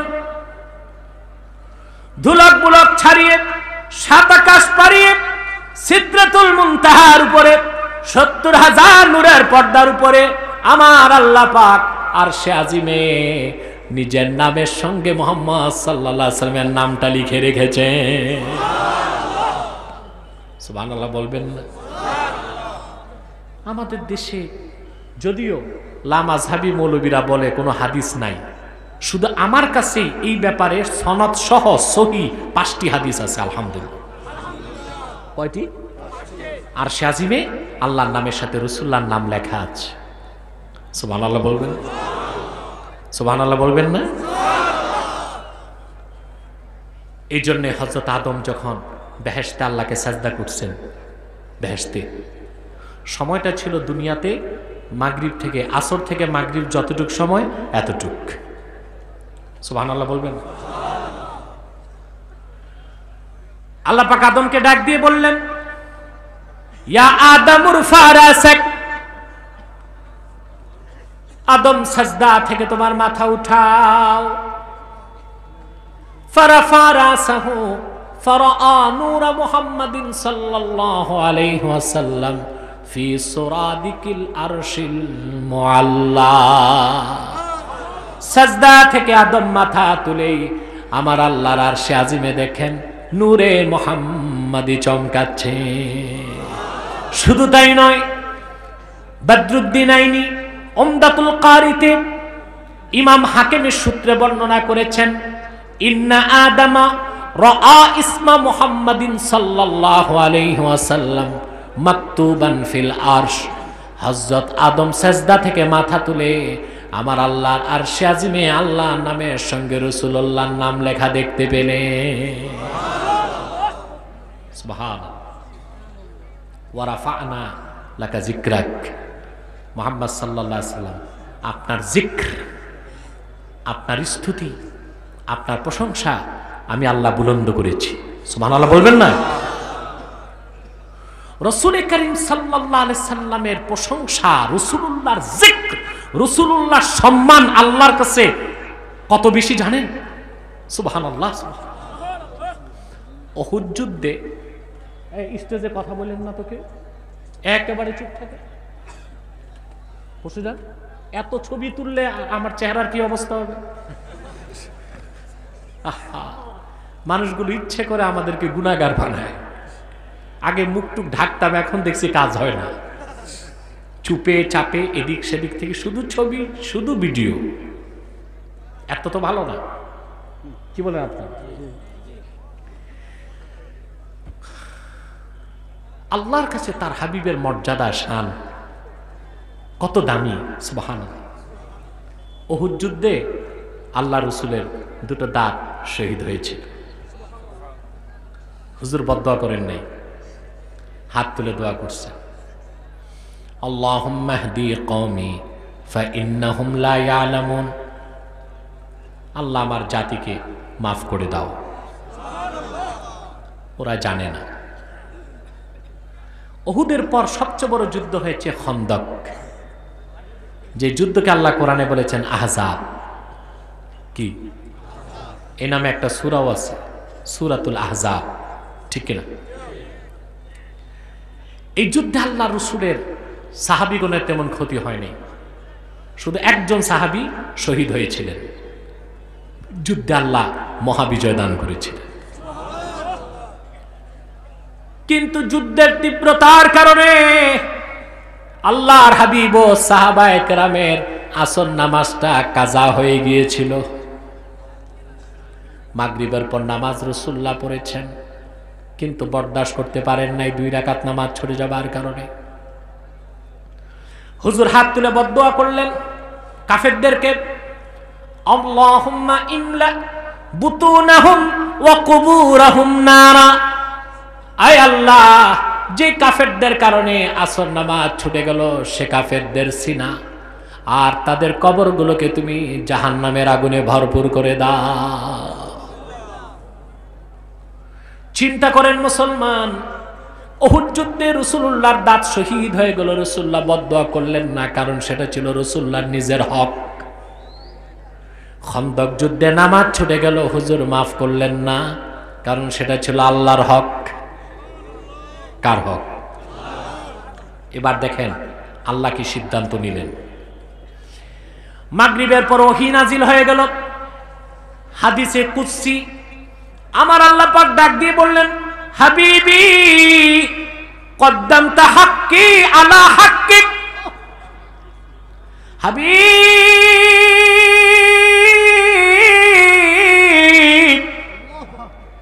আপনি আপনার হকের উপর আমি আল্লাহর হককে প্রাধান্য দিয়েছেন।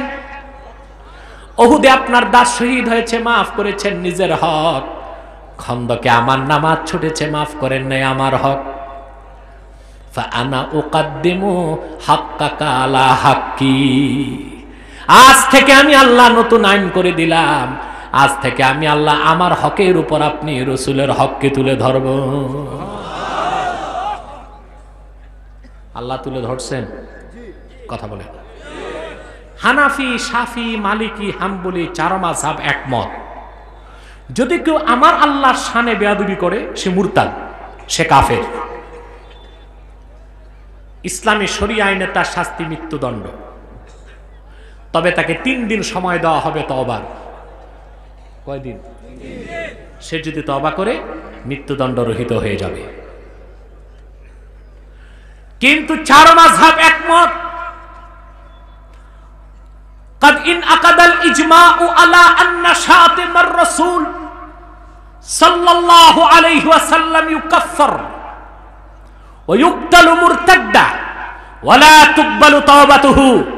যদি বিশ্বনবী মুহাম্মদ সাল্লাল্লাহু আলাইহি সাল্লামের শানে কোন অভাগা বেয়াদবি করে তাকে কাফের ঘোষণা করা হবে, মুরতাদ হিসেবে তার গর্দান উড়িয়ে দেওয়া হবে। যদি সে তওবা করে তার তওবা গ্রহণ করা হবে না, একমাত্র মৃত্যুদণ্ড তার শাস্তি নির্ধারণ করতে হবে।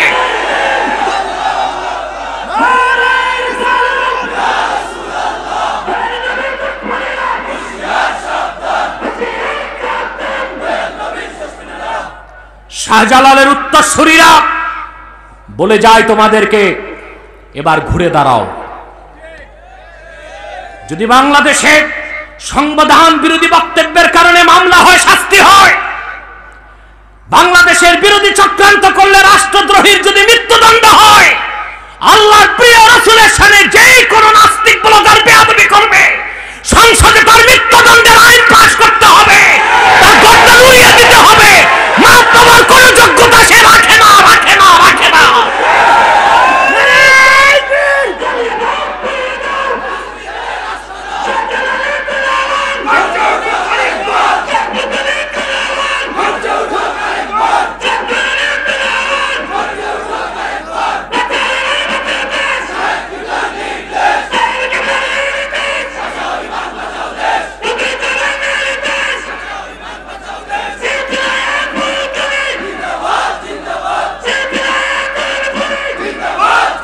মনে রেখো, মনে রেখো যুবকরা, আমার বক্তব্যে রাজনীতির গন্ধ খোঁজার চেষ্টা করো না। কি আওয়ামী লীগ, কি বিএনপি, কি জাতীয় পার্টি, কি জামাত, আমাদের প্রত্যেকের কাছে এটাই দর্শন, আমাদের জান থেকে ঈমান বড়। ঈমান রক্ষায় জীবন উৎসর্গ করার জন্য মুসলমান প্রস্তুত আছে। কোন নাস্তিক ব্লগার রাসূলুল্লাহর শানে বেয়াদবি করবে তা বরদাস্ত করা হবে না। কেউ আইন তুলে নিলে অপরাধ, আগে আইন করো। আইন থাকলে আইন হাতে তুলে নেওয়া অপরাধ। আইনই যদি না থাকে মুরতাদ আর নাস্তিকের শাস্তির জন্যে, তখন তো মানুষ অপারগ হয়ে যায়। ঠিক কিনা বলেন? আল্লাহ পাক তার হাবিবের মর্যাদা কোথায় নিয়েছে? ওয়ারাফা'না লাকা যিকরাক, মুহাম্মদ সাল্লাল্লাহু আলাইহি সাল্লাম আপনার জিকিরকে আমি বুলন্দ করেছি। পশ্চিমা দুনিয়া বলে যাই, তোমাদেরকে সতর্ক করে দিচ্ছি, পশ্চিমা দুনিয়া মুসলিম রাষ্ট্রগুলোতে কালচারাল অ্যাটাক, সাংস্কৃতিক আগ্রাসন চালু করেছে। তারা তাদের পয়সা দিয়ে তৈরি করছে বুদ্ধিজীবী, লেখক, সাহিত্যিক, চলচ্চিত্রকার, থিঙ্ক ট্যাঙ্ক, পলিসি মেকার। তাদের কাজ হচ্ছে মুসলিম রাষ্ট্রগুলোতে মুসলমানকে বিভ্রান্ত করে দেওয়া। কারণ একটা কথা আছে, অসির চেয়ে মসির শক্তি বেশি। ঠিক কিনা? আমার যুবকরা আজকে কি পড়ছে? উপন্যাস পড়তেছে, নাস্তিকদের লেখা, গল্প পড়তেছে, তাদেরই লেখা। ইতিমধ্যে আমাদের শিক্ষা ব্যবস্থা থেকে মজলুম কবি, বিদ্রোহী কবি নজরুলকে বিদায় দেওয়া হয়েছে। তার কবিতা কমে গেছে, তার লেখা নাই, তার প্রবন্ধ নাই, তার লেখা নাই। প্রায় 127 জন হিন্দু লেখকের লেখাগুলো ঢুকে গেছে আমাদের শিক্ষায়। ইসমাইল হোসেন সিরাজের কবিতা নাই, ইসলামী রেনেসাঁর কবি ফররুক আহমদের কবিতা নাই। বিদ্রোহের কবি, যে কবি নজরুল ইসলামের এক একটি কবিতা ক্ষেপণাস্ত্রের মতো ইংরেজদের দেওয়ালে আঘাত করেছে, ইংরেজ বিরোধী আন্দোলনকে চাঙ্গা করেছে। বাংলাদেশের স্বাধীনতার কবি, ইংরেজ খেদাও আন্দোলনের কবি নজরুল ইসলামের কবিতা সাহিত্যকে 100% কম্পালসারি মর্যাদা দিতে হবে। বাংলাদেশের শিক্ষা প্রতিষ্ঠানে, শিক্ষা বিভাগে, শিক্ষা কমিশনে এটা আমাদের দাবি। ঠিক কিনা বল? সাংস্কৃতিক আগ্রাসনে মুসলিম দেশগুলো আজ কাতর হয়ে গেছে। তারা বলে কৌশলে ডি ইসলামাইজেশন, ইসলাম মুক্ত একটি দেশ করতে চাচ্ছে। শুধু আমাদের দেশ না, অসংখ্য মুসলিম রাষ্ট্রে। আমাদেরকে সজাগ হতে হবে, আমাদের বিবেককে জাগ্রত করতে হবে। সবকিছুর ঊর্ধ্বে আমাদের জান, জান থেকে বড় আমাদের ঈমান। মনে থাকবে, সবচেয়ে বড় কি? জান। জান থেকে বড় জীবন থেকে বেশি। যদি রাসূলুল্লাহকে ভালোবাসতে না পারেন, আল্লাহর কসম আপনি কিসের মুসলমান? সুন্নি তো দূরের কথা। আমাদের দেশে এখন ঝগড়া চলে সুন্নি ওয়াহাবি নিয়ে। এক ওয়াক্ত নামাজ নাই, মুখে দাড়ি নাই, কলকি নিয়া পড়ে থাকে। এ কয় সুন্নি, কি কয়? নাম কি লম্বা নাম, সুন্নি। এত সহজ আপনাকে মুসলমান হন? ঠিক কিনা? খাঁটি সুন্নি হন আগে, খাঁটি মুসলিম হন, তারপর পুরা সুন্নি হইতে পারবেন। এখন দেশে ওহাবি সুন্নি নিয়ে ঝগড়া করতেছেন, আমাদেরকে বলে ওহাবি। জনপুরকে, বদরপুরীকে, ফুলতুলিকে, ফুরফুরাকে বলে গোলাপি ওহাবি। নজরুল্লাহ বলবেন।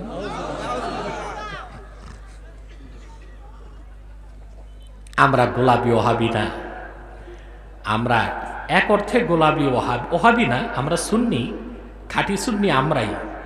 তোমরা যারা আমাদেরকে ওহাবি বলো, তোমরা না সুন্নি না ওহাবি, না ইহাবি না উহাবি, কুছ ভি নেই, কিছুই না। ঠিক কিনা? ঈমান নাই, নামাজ নাই, মুখে দাড়ি নাই, সুন্নতের চর্চা নাই, দাবি করে সুন্নি। আর দেখে দেখে ওহাবির তীর নিক্ষেপ করে খাঁটি সুন্নিদেরকে। ঠিক কিনা? জনপুর সৈয়দ আহমদ বেরেলি রহমতুল্লাহ, কারামাতের জনপুর রহমতুল্লাহ, ওনার উত্তরসূরি যারা জনপুর, ফুরফুরা, বদরপুর, ফুলতলি, আরো যারা আছে হক্কানি মাসলাক, তাদেরকে বলে ওহাবি। তারাই যদি ওহাবি হয় তো সুন্নিকে না, ও তো সুন্নি না, ওটা তো সিন্নি খাওয়া সুন্নি। ঠিক কিনা? ওটা কি? সিন্নি খাওয়া সুন্নি। ওই সিন্নি খাওয়া সুন্নি হওয়ার দরকার নাই, আমরা সুন্নত মেনে সুন্নি। ঠিক কিনা বলেন? রাজি আছেন? জীবন থেকে বেশি রাসূলুল্লাহকে ভালোবাসতে হবে। আল্লাহ কোরআনে বলেছেন, আন-নাবিয়্যু আওলা বিল মুমিনিনা মিন আনফুসিহিম ওয়া আজওয়াজুহু উম্মাহাতুহুম। মুহাম্মদ সাল্লাল্লাহু আলাইহি সাল্লাম মুমিনগণের নিকট তাদের জীবনের চেয়ে অধিক প্রিয়, এবং মুহাম্মদ সাল্লাল্লাহু আলাইহি সাল্লামের স্ত্রীগণ মুমিনের মা। আমার দেশে যারা বুদ্ধিজীবী সংশয়বাদী তারা কোরআন পড়ে না।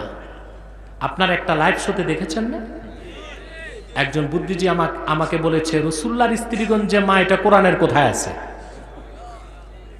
আমি তাকে তাৎক্ষণিক খুলে দেখালাম, মানতে চায় না এই লোকটা, এখন আস্তে আস্তে মানতেছে। আলহামদুলিল্লাহ বলে আলহামদুলিল্লাহ। এটা আমার দর্শন যে আল্লাহর দ্বীনের দাওয়াত সবার কাছে পৌঁছাতে হবে। আমরা শুধু নাস্তিকদেরকে গালিগালাজ করব তাতে হয় না, গালির আগে দ্বীনের দাওয়াত তাদের কাছে পৌঁছান, ঠিক কিনা? তারা অন্ধকারে আছে, শুধু মাইকটা নিয়ে 14 গোষ্ঠী উদ্ধার করবেন, এটা তো কাজের কাজ না। আল্লাহর কোরআনের দাওয়াত তাদের কানে পৌঁছান, ঠিক কিনা বলেন? মানা না মানা তাদের বিষয়, আমাদের প্রচেষ্টা তো চলবে, ঠিক কিনা বলেন?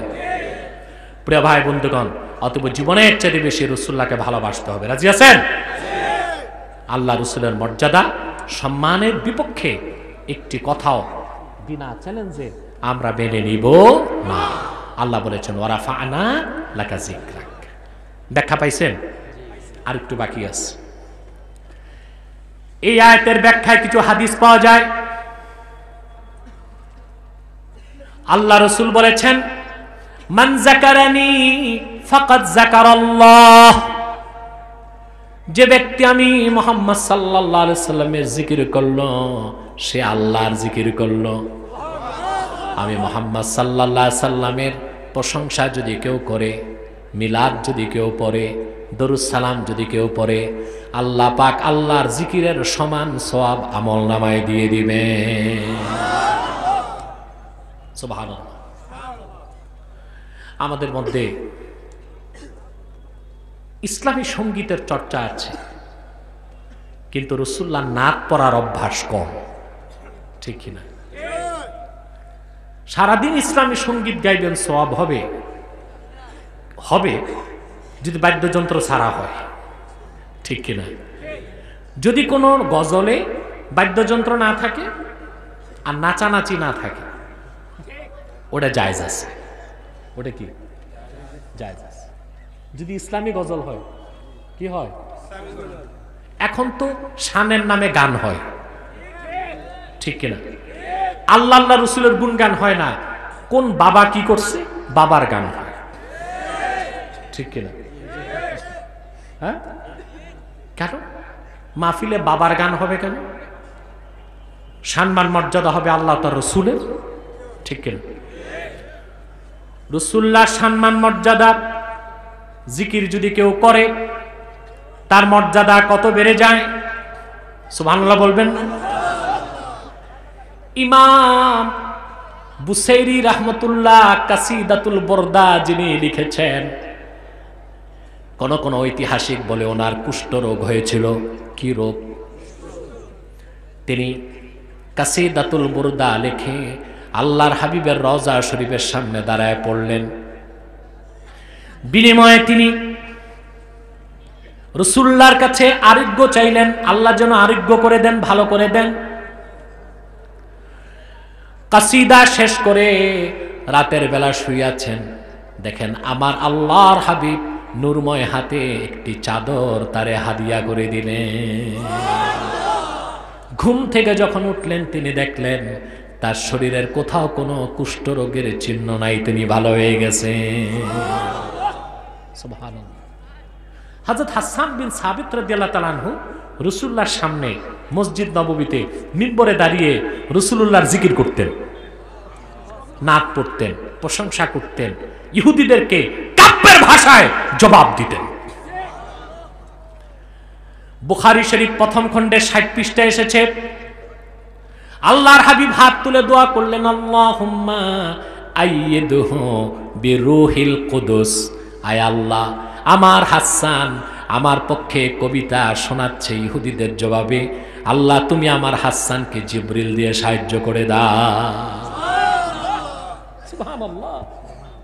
আজ রাসূলুল্লাহ শানবান মর্যাদা যত বেশি গাইবেন, যত বেশি শুনবেন, যত বেশি জিকিরের প্রকাশ করবেন, ততই আপনার দাম বাড়তে থাকবে। সুবহানাল্লাহ বলেন, সুবহানাল্লাহ বলেন। মনে থাকবে? কথাগুলো মাথায় ঢুকছে? সেজন্য আল্লাহ বলেছেন ওয়ারাফা'না লাকা যিকরাক, মুহাম্মদ সাল্লাল্লাহু আলাইহি সাল্লাম আমি আপনার জিকিরকে বুলন্দ করেছি। বলেন সুবহানাল্লাহ। সাদাকাল্লাহুল আযীম ওয়া সাদাকা রাসূলুহুন নবিয়ুল কারীম ওয়া নাহনু আলা যালিকা মিনাশ শাহিদিন ওয়াশ শাকিরিন ওয়ালহামদুলিল্লাহি রাব্বিল আলামিন। বাহ, ওয়াজ শেষ, চলে যাবেন? মুনাজাত দরকার নাই। আপনারা যারা ওলিয়া উলিয়া তারা চলে যান, আর আমার মতো যদি গুনাহগার থাকেন তো একটু বসেন। কিছু প্রশ্ন আসছে, এটার উত্তর আমি দিয়ে দেব ইনশাল্লাহ সংক্ষেপে। কি বলেন আপনারা? আপনারা মাঝে মধ্যে আজে বাজে প্রশ্ন করেন, আজে বাজে প্রশ্ন করবেন না, যৌক্তিক এবং বিতর্কিত নয় এইরকম প্রশ্ন দিবেন, আমি উত্তর দিব ইনশাল্লাহ। প্রয়োজন এই ভাই সাহেব ইউটিউবার ওয়ালারা চুপচাপ বসো না, তোমাদের ক্যামেরার কল্লা সাথে তোমাদের কল্লা, জনগণ তো খেপে যাবে। বসে যাও, প্রশ্ন প্রিন্সিপাল সাহেব পিছিয়ে দিয়ে দেন, আমি উত্তর দিব ইনশাল্লাহ, যদি আমি মনে করি বিতর্কিত না। হ্যাঁ, অনেকে আছে বিতর্কিত প্রশ্ন দিয়ে সমাজে ফিতনা সৃষ্টি করে, এগুলো করবেন না, এগুলোতে মুসলমানের ক্ষতি হয়। চুপচাপ বসে যান যারা দাঁড়িয়ে আছেন মুনাজাতের আগে। প্রিয় ভাই বন্ধুগণ, আমি আর আপনাদের কষ্ট দিচ্ছি না।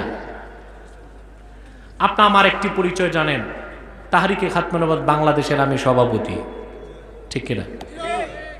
বহুবার আপনাদেরকে আমি খাতমে নবুয়তের আন্দোলনের কথা বুঝিয়েছি, আপনারা বুঝেন আলহামদুলিল্লাহ।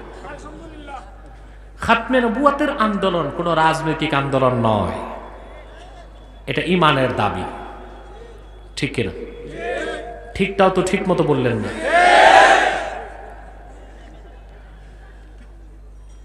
মহান আল্লাহকে যদি কেউ বিশ্বাস করে কিন্তু আল্লাহকে এক বলে স্বীকার না করে, বিশ্বাস করে এক, এটা বিশ্বাস না করে, তাকে মুসলিম বলা যাবে? সে কি নিঃসন্দেহে কাফের, ঠিক কিনা? ঠিক সেভাবে মুহাম্মদ সাল্লাল্লাহু আলাইহি ওয়াসাল্লাম আল্লাহর রাসূল, এতটুকু বিশ্বাস করলে হবে না। মুহাম্মদ সাল্লাল্লাহু আলাইহি ওয়াসাল্লাম আল্লাহর সর্বশেষ নবী ও রাসূল, এ কথা যে বিশ্বাস করবে না, নিঃসন্দেহে সে কাফের। এই বিশ্বাসটার নাম আকীদা খাতমে নবুয়ত। আকীদা কথা বলে না, খাতমে নবুয়তের বিশ্বাস। এই বিশ্বাস ছাড়া কেউ মুসলমান হতে পারে না। আমি আপনাদের একটা তথ্য দিয়ে যাই মুসলমান, মনোযোগ দিয়ে শুনে রাখুন। আমার প্রিয় রাসূল মুহাম্মদ সাল্লাল্লাহু আলাইহি সাল্লামের জামানায় মদিনার সুদীর্ঘ 10 বছরে 80টির মতো যুদ্ধ হয়েছে। সেই যুদ্ধে ইসলামের পক্ষে এবং বিপক্ষে মানুষ মারা গেছে মাত্র 1018 জন। কতজন? কিন্তু অবাক হবেন মুসলমান, আবু বকর সিদ্দিক রাদিয়াল্লাহু তাআলা আনহুর জামানায় ইয়ামানের ইয়ামামায় এক শয়তান নবুয়ত দাবি করেছিল।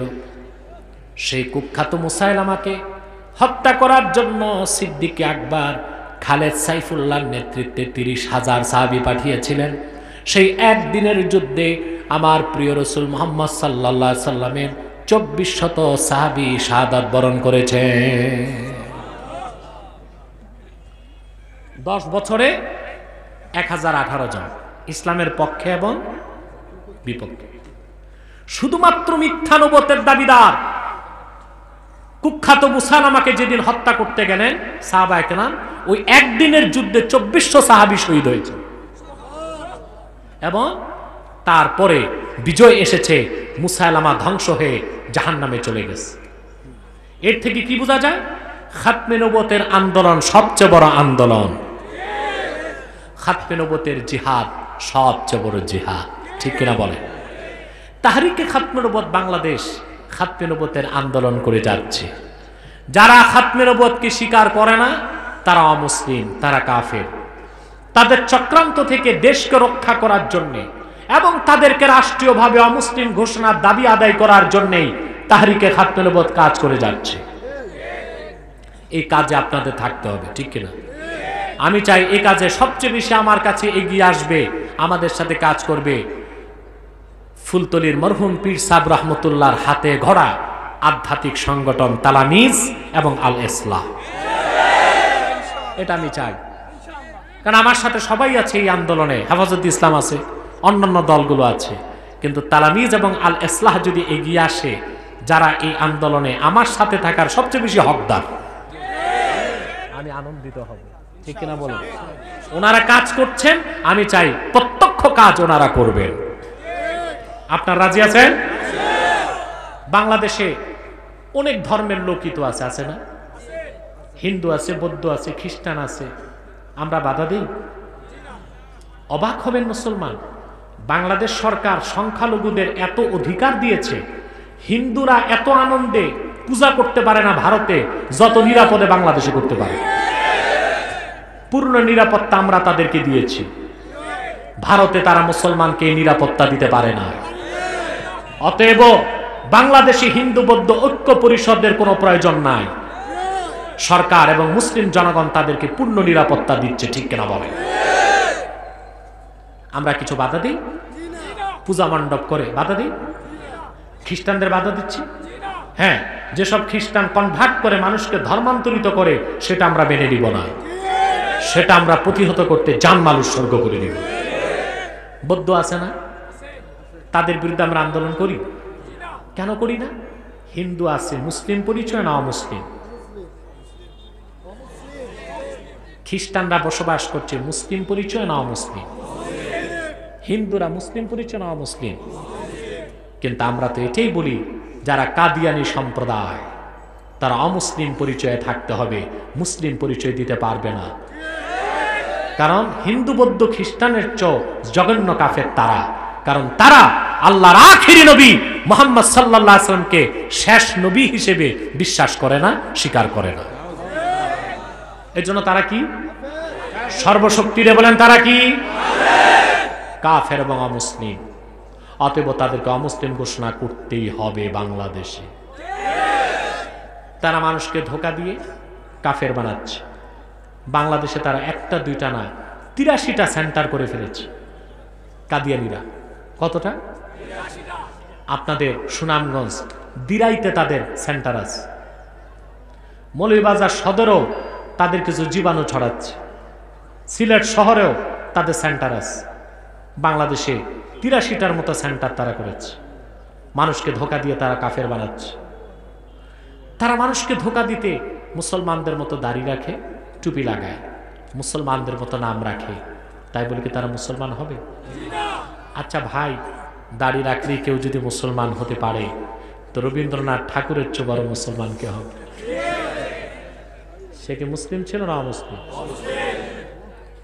টুপি লাগালে মুসলমান হয়ে যায়? মহাত্মা গান্ধী টুপি লাগাইতো না? দেখছেন মহাত্মা গান্ধীকে? মুরব্বীরা দেখছেন, বাংলাদেশে এসেছিল মহাত্মা গান্ধী, নোয়াখালীতে ৩ মাস ছিল।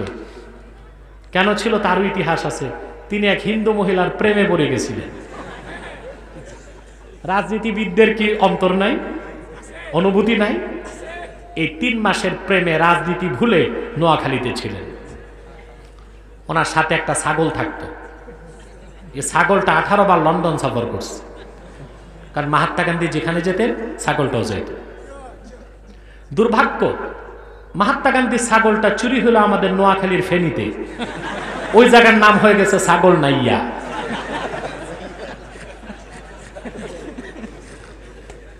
আপনারা হাসলেন কেন? আমি কৌতুক বললাম না তো, ইতিহাস। এই মহাত্মা গান্ধী ১.৫ হাত লম্বা টুপি লাগাইত। সে কি মুসলিম ছিল? নেহরুও টুপি লাগাইত, দেখছেন তো?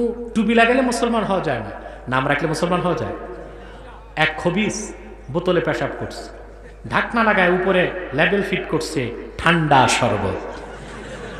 শরবত হবে, ভিতরে কি? তদ্রুপ কাদিয়ানীরা অমুসলিম এবং কাফের।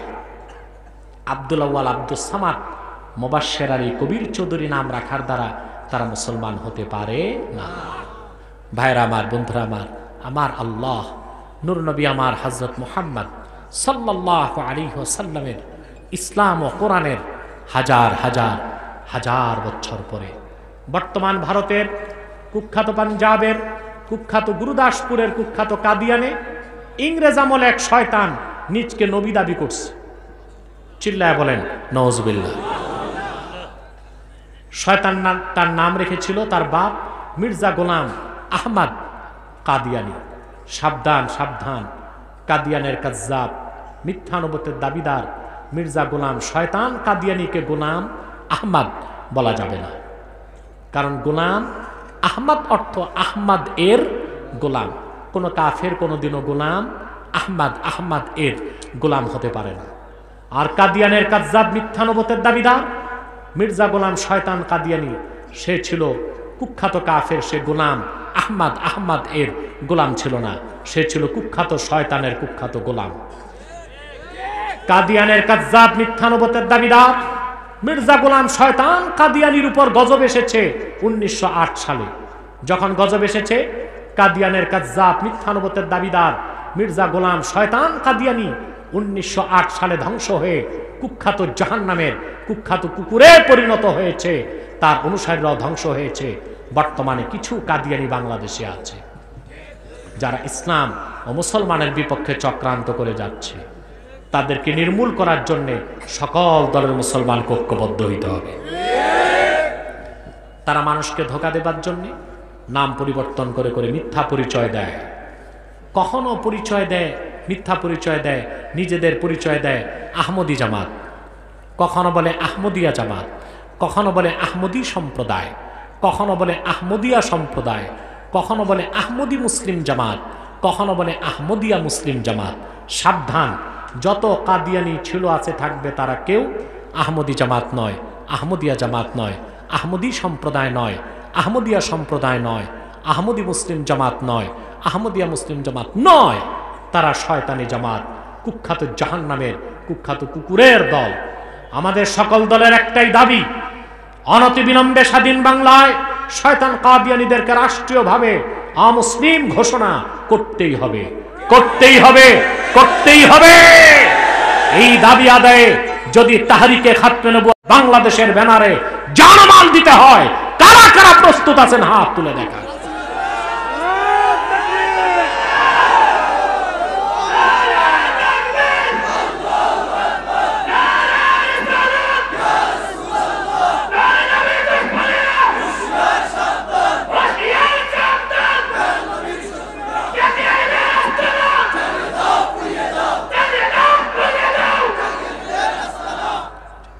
প্রিয় ভাই বন্ধুগণ, তাদেরকে অর্থনৈতিক সহযোগিতা করবেন না? করবেন? করেন? করেন। প্রাণ কোম্পানির যত জিনিস তাদের, সেজান কোম্পানির জুস তাদের, RFL এর পণ্য তাদের, প্রথম আলো, ডেলি স্টার, কালের কণ্ঠে, এগুলো তাদের। এগুলো ধরবেন না, কিনবেন না, বেচবেন না। মনে থাকবে? থাকবে। বিদায় বেলা আরেকটি হুঁশিয়ার করে দিই, করোনা ভাইরাস থেকে মারাত্মক একটি ভাইরাস আমাদের সমাজে ছড়ায় যাচ্ছে। করোনার ভ্যাকসিন আছে, ওই ভাইরাসের ভ্যাকসিন নাই। ওটার নাম জানেন? সুদ।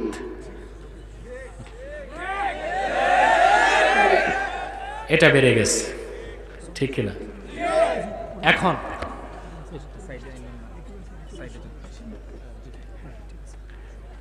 আজকে সুদটা এত বেড়েছে, আলেমরাও ভুলে সুদ খেয়ে ফেলতেছে। সুদ সমাজে বেড়ে যাবার জন্য প্রধান দায়ী আপনারা জনগণ। একমত আমার সাথে? আপনারা দেখা যায় বড় বড় সুদখোরকে মসজিদ কমিটি, মাদ্রাসা কমিটির সভাপতি বানান, ঠিক না? মাদ্রাসা কমিটি, মসজিদ কমিটিতে সভাপতি বানায় সুদখোরকে। আচ্ছা বলেন তো, মসজিদের সভাপতি যদি সুদখোর হয়, ইমাম সাহেব এতিমের মতো মিম্বরে বসে থাকা ছাড়া আর কাজ আছে? কথা বলেন। এগুলো করেন কেন? আচ্ছা, আপনারা কখনো গরু চোরকে সভাপতি বানান? স্বীকৃত ডাকাতকে? কথা বলে। জেনাকারকে জেনে বুঝে সভাপতি বানায়? ডাকাত, চোর, সুদখোর তার চেয়েও খারাপ। ডাকাত, চোর আর খুনি তার চেয়েও খারাপ তো সুদখোর।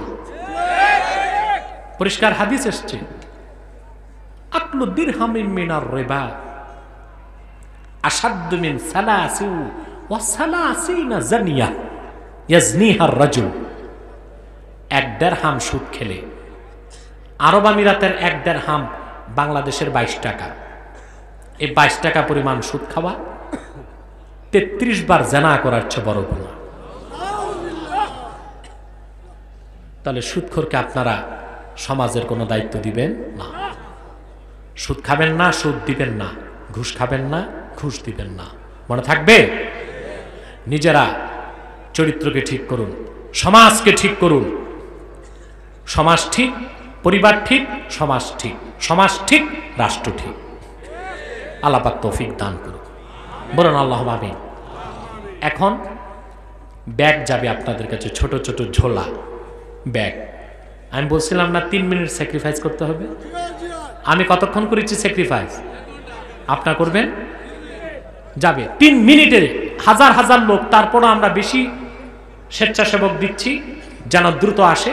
আপনার প্রত্যেকে 100 টাকা, 50 টাকা, কমসে কম 10 টাকা দিবেন কিনা? মাদ্রাসায় দেওয়ার বেলায় মুখ খুলে না। প্রত্যেকে ব্যাগ যাচ্ছে, দ্রুত দিয়ে দেন। আমি প্রশ্নগুলো এক নজর দেখি, উত্তর নিয়ে যাবেন, ঠিক আছে ইনশাআল্লাহ? আর চুপচাপ বসে না থেকে একটু জিকির করেন, লা ইলাহা ইল্লাল্লাহ।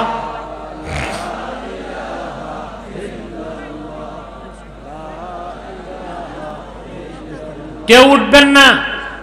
এই বিশাল জনসমুদ্রের মধ্যে মুনাজাত করে যাবেন, দোয়া কবুল হয়ে যাবে। হতে পারে এটা আপনার জীবনের শেষ মুনাজাত। আমরা মুনাজাত করে তওবা করে বাড়ি যাব ইনশাআল্লাহ। স্বেচ্ছাসেবকরা যাচ্ছে, প্রত্যেকেই কিছু কিছু দেওয়ার চেষ্টা করুন। কমসে কম 10 টাকা দিবেন, এর কম দিবেন না মাদ্রাসায়।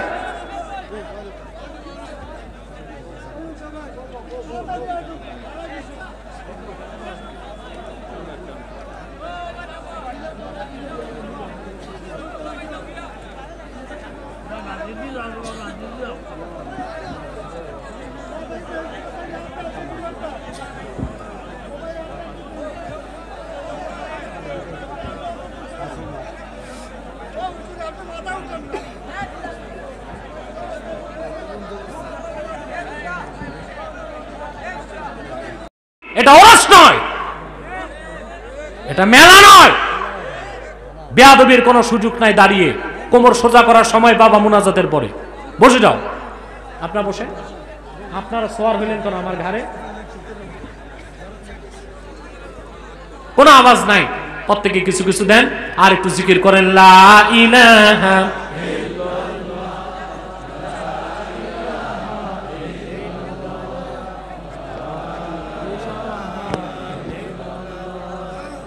লা ইলাহা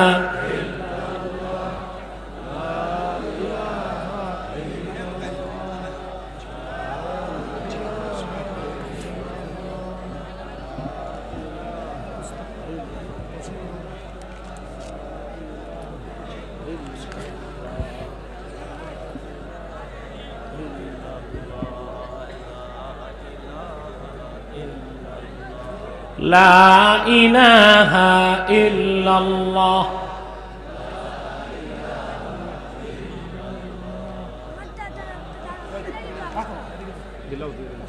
লা ইলাহা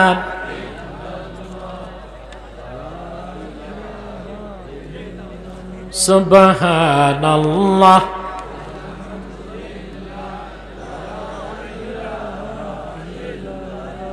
লা ইলাহা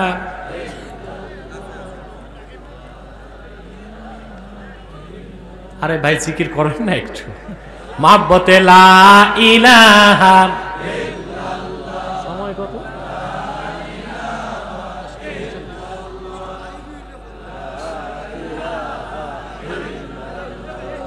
লা ইলাহা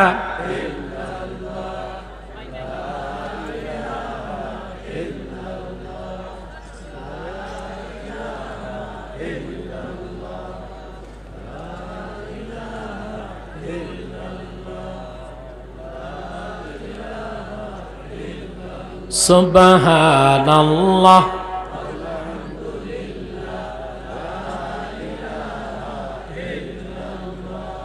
সুবহানাল্লাহ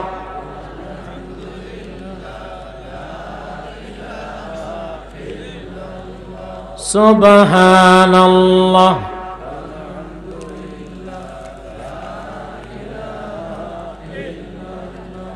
সুবহানাল্লাহ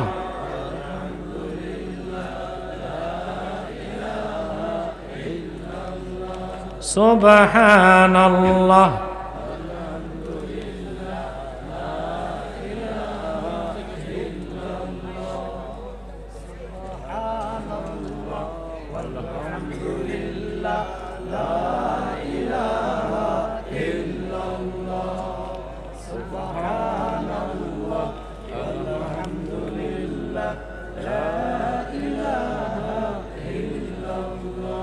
সুবহানাল্লাহ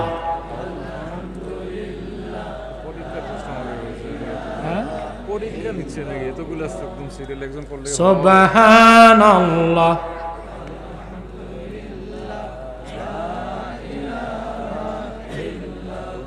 সুবহানাল্লাহ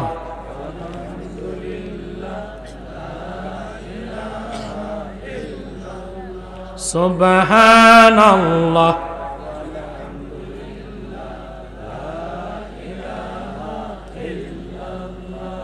সুবহানাল্লাহ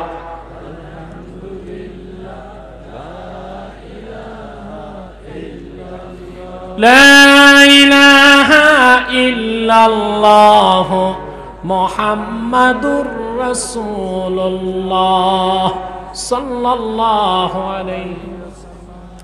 আর কোনো প্রশ্ন আমি নিব না, অনেক প্রশ্ন চলে এসেছে। এক ভাই প্রশ্ন করেছেন,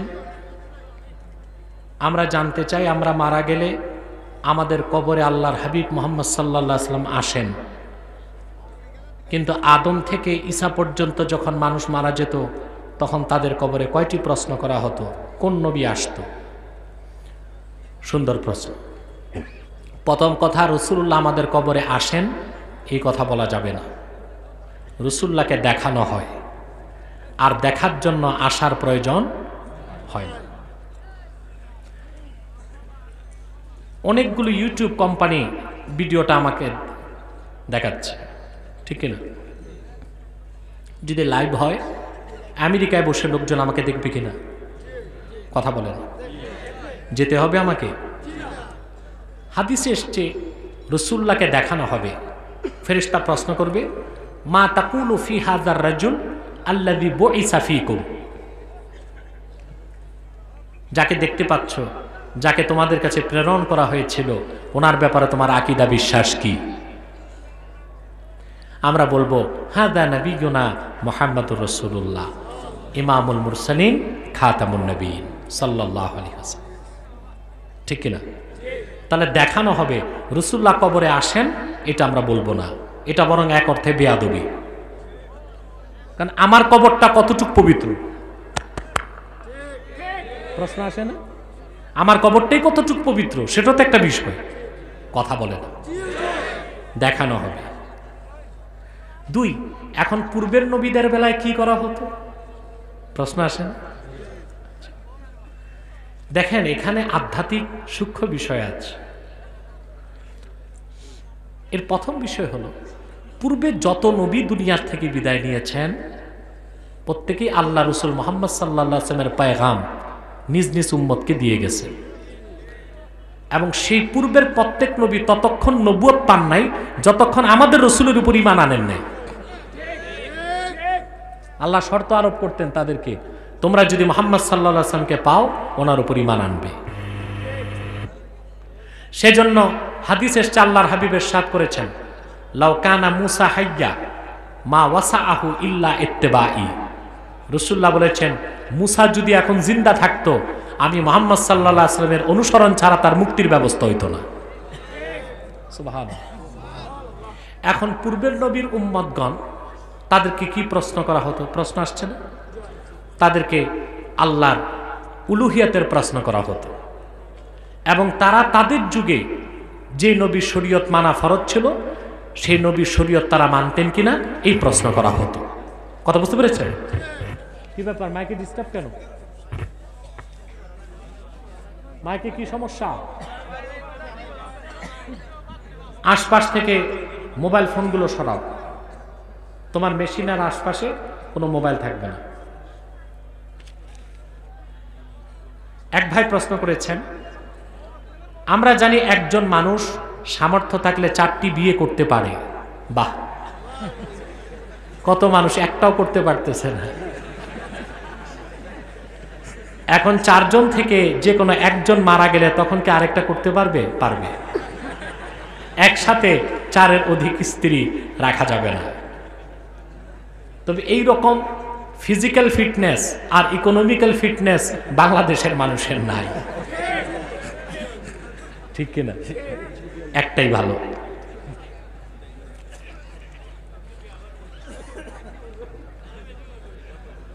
ইমাম সাহেব যদি মসজিদের টাকা 1 বার 2 বার 3 বার চুরি করে ধরা পড়ে,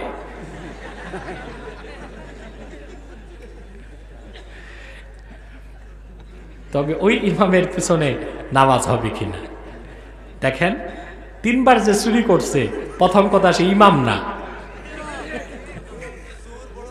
সো এটা কি ইমাম বলা জায়েজ হবে না, ঠিক কিনা? ইমাম তো অনেক প্রকার আছে। আল্লাহ কোরআন কারিমে কাফেরদেরকেও বলেছেন আইম্মাতুল কাফারা, কাফেরদের ইমাম, ঠিক কিনা? আরেকদল মুমিনের ইমাম, এটা হচ্ছে চোরদের ইমাম। তার পিছনে আমার জায়েজ হবে না।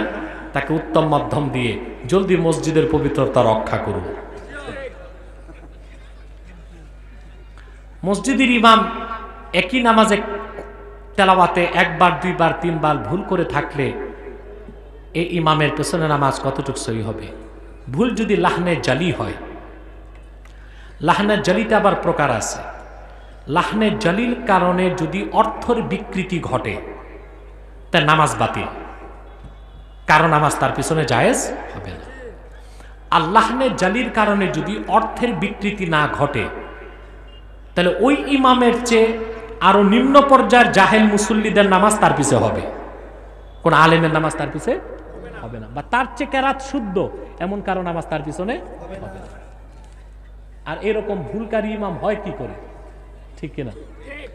ফুলতলির পীর সাহেব রহমতুল্লাহ যে খ্যাদমত করে গেছেন দারুল কেরাতের মাধ্যমে, ঠিক কিনা? শুধু বাংলাদেশে না, ইউরোপে, আমেরিকায়। অতএব ইমামদের জন্য তো সহজ সুযোগ, যদি তেলাওয়াতে একটু সমস্যা থাকে, ফুলতুলি যে রমজান মাসে কোর্স করলেই তো আশা করি লাহনে জলির সম্ভাবনা আর থাকবে না, ঠিক কিনা? একজন মুমূর্ষু রোগীর যদি প্রস্রাবের নল ক্যাথেটা লাগানো থাকে তাহলে নামাজ হবে কি? প্রশ্নটা সঙ্গতি নাই। যে মুমূর্ষু তার তো হুশ নাই, সে আবার নামাজ পড়ে কেমনে? হ্যাঁ, এটা প্রশ্নটা এরকম হয়ে গেল না? মোরগের ডিম খাওয়া জায়েজ না না জায়েজ নাকি? মোরগ তো ডিম দেয়, তো মুমূর্ষু রোগ তো তার রুহু আসে যায়, তার তো নামাজ পড়বে কখন?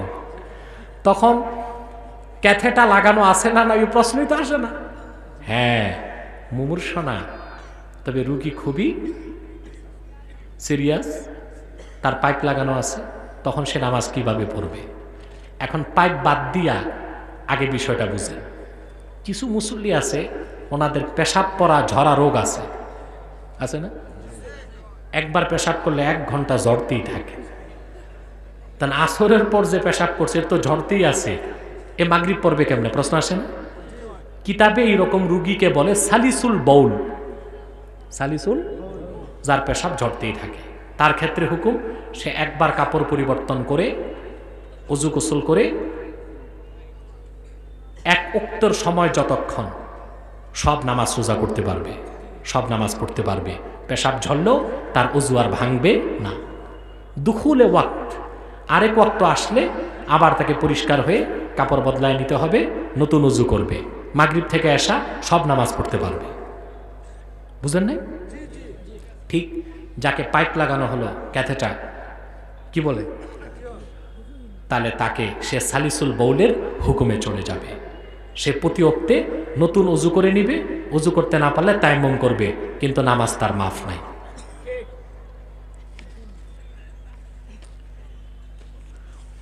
মসজিদে কি মহিলারা যেতে পারবে? প্রথম প্রশ্ন, দরকারটা কি? হ্যাঁ, আল্লাহ রসুলের জমানায় মহিলাগণ মসজিদ নববী সাল্লাল্লাহু আলাইহি ওয়াসাল্লামে আসতেন। আল্লাহ রসুল নিষেধ করতেন না, যেন আল্লাহ রসুল থেকে ওহির এলেম সরাসরি মহিলারাও নিতে পারেন। কিন্তু রসুল্লাহ আশা প্রকাশ করে গেছেন যে মহিলাদের জন্য মসজিদ থেকে উত্তম হলো তাদের বাড়ি নামাজের জন্য। এই জন্য ওমর রাদিয়াল্লাহু তাআলা আনহু ওনার জামানায় মহিলাদের মসজিদে আসা নিষিদ্ধ করে দিয়েছেন। তখন প্রচুর সাহাবী জীবিত ছিলেন, তারা কেউ হযরত ওমরের কাজে বাধা দেন নাই। এই যে সুকুত সাহাবা, এটা ইজমায়ে সাহাবা হয়ে গেছে। কি হয়ে গেছে?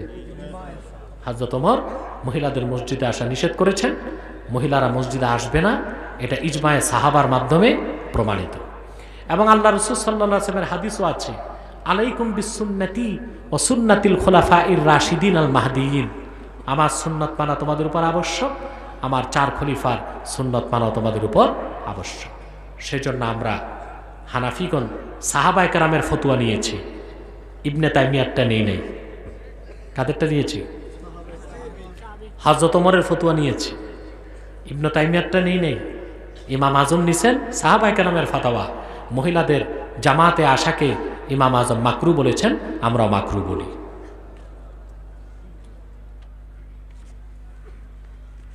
সারা রাত ব্যাপী মাইক যোগে কোরআন খতমের ব্যাপারে সহিমত জানতে চাই না। কোরআন খতম করতে মাইক বাজাবেন সারা রাত, এটা শরীয়ত সমর্থন করে না। কারণ কোরআন তেলাওয়াত করা নফল আর কোরআন শোনা ওয়াজিব।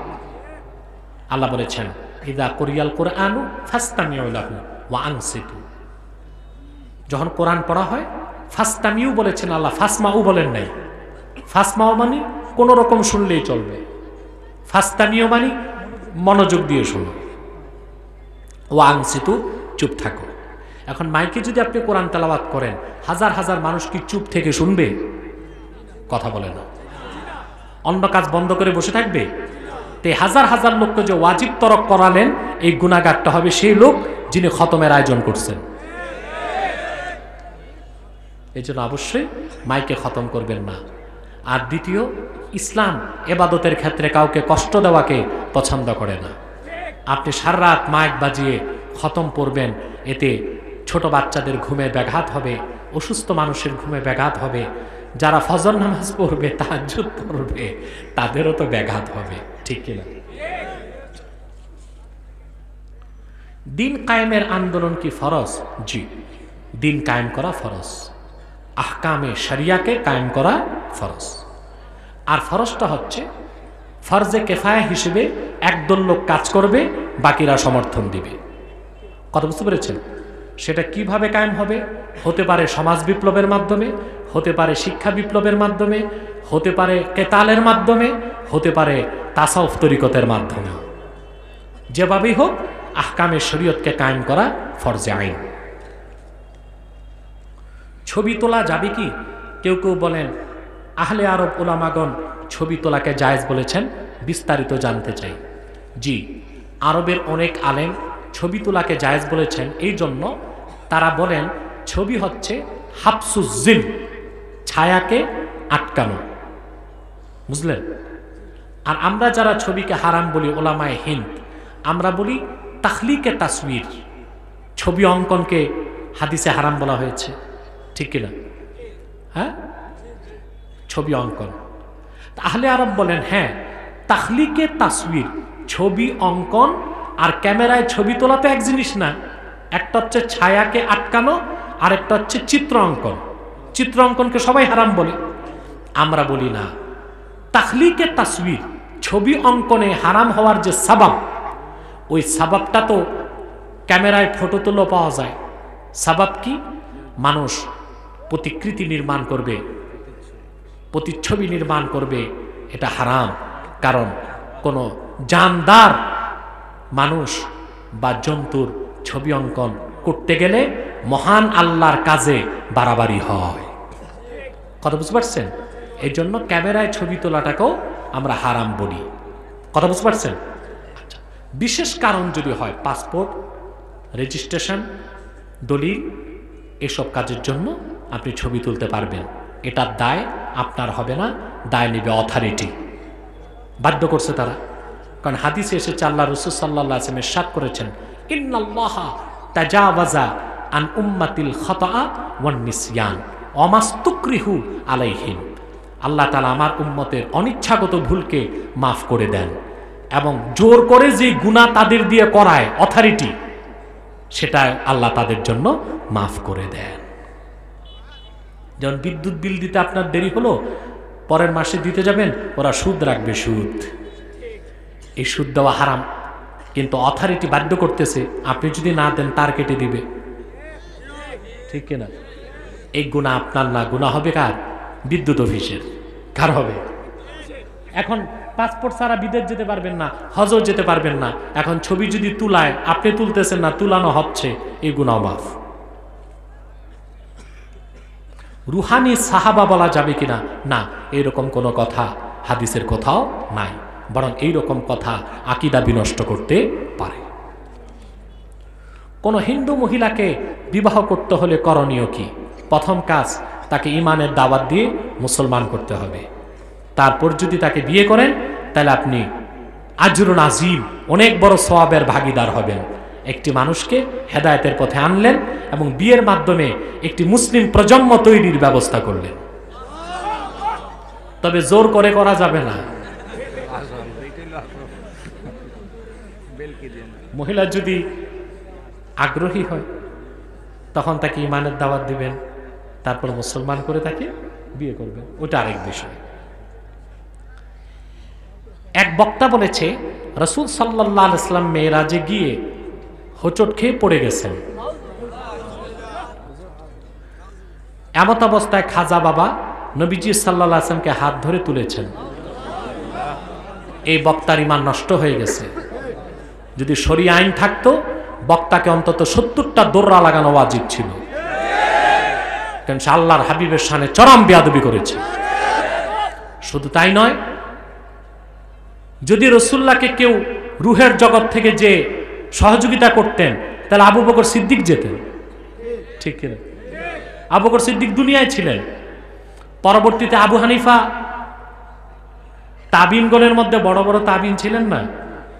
কথা বলেন। এত বড় বড় সব বাদ দিয়ে খাজা বাবার প্রসঙ্গ আসে কেন? আর এই সব কথা সম্পূর্ণ ভিত্তিহীন, অমূলক।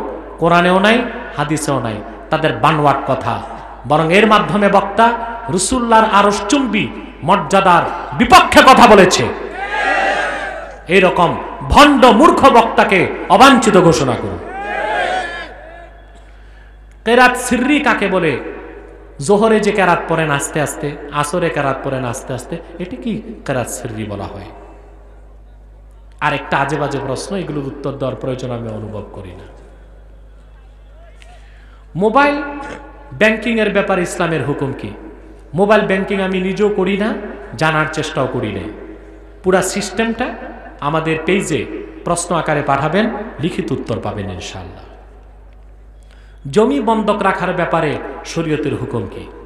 প্রচলিত যে জমি বন্ধক আপনারা রাখেন বর্তমানে, সেটা জায়েজ না। সেটা হলো ওনার জমি 1 বিঘা, বুঝলেন? ওনার কাছে দিল, ওনার থেকে 50,000 টাকা নিল, ঠিক কিনা? 2 বছর পর টাকা ফেরত, জমিন ফেরত। কিন্তু এই 2 বছর উনি আবার ওনার জমি চাষ করে খাইল, এটা সুদ, এটা হারাম। এইরকম বন্ধক জায়েজ নাই।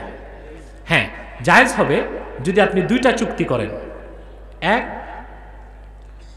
উনি টাকা দিবে, আপনি জমিন দিবেন। পাশাপাশি কেরায়া একটা চুক্তি করবেন। আপনি চুক্তি করে নেবেন যে 2 বছর আমি চাষাবাদ করে খাবো, জমিন ভাড়া বাবদ কিছু আপনি কেটে নেবেন। তাহলে জায়েজ আছে। তাহলে কি আছে? জায়েজ আছে। তখন আর সুদ হবে না। এইভাবে তো করে না মানুষ।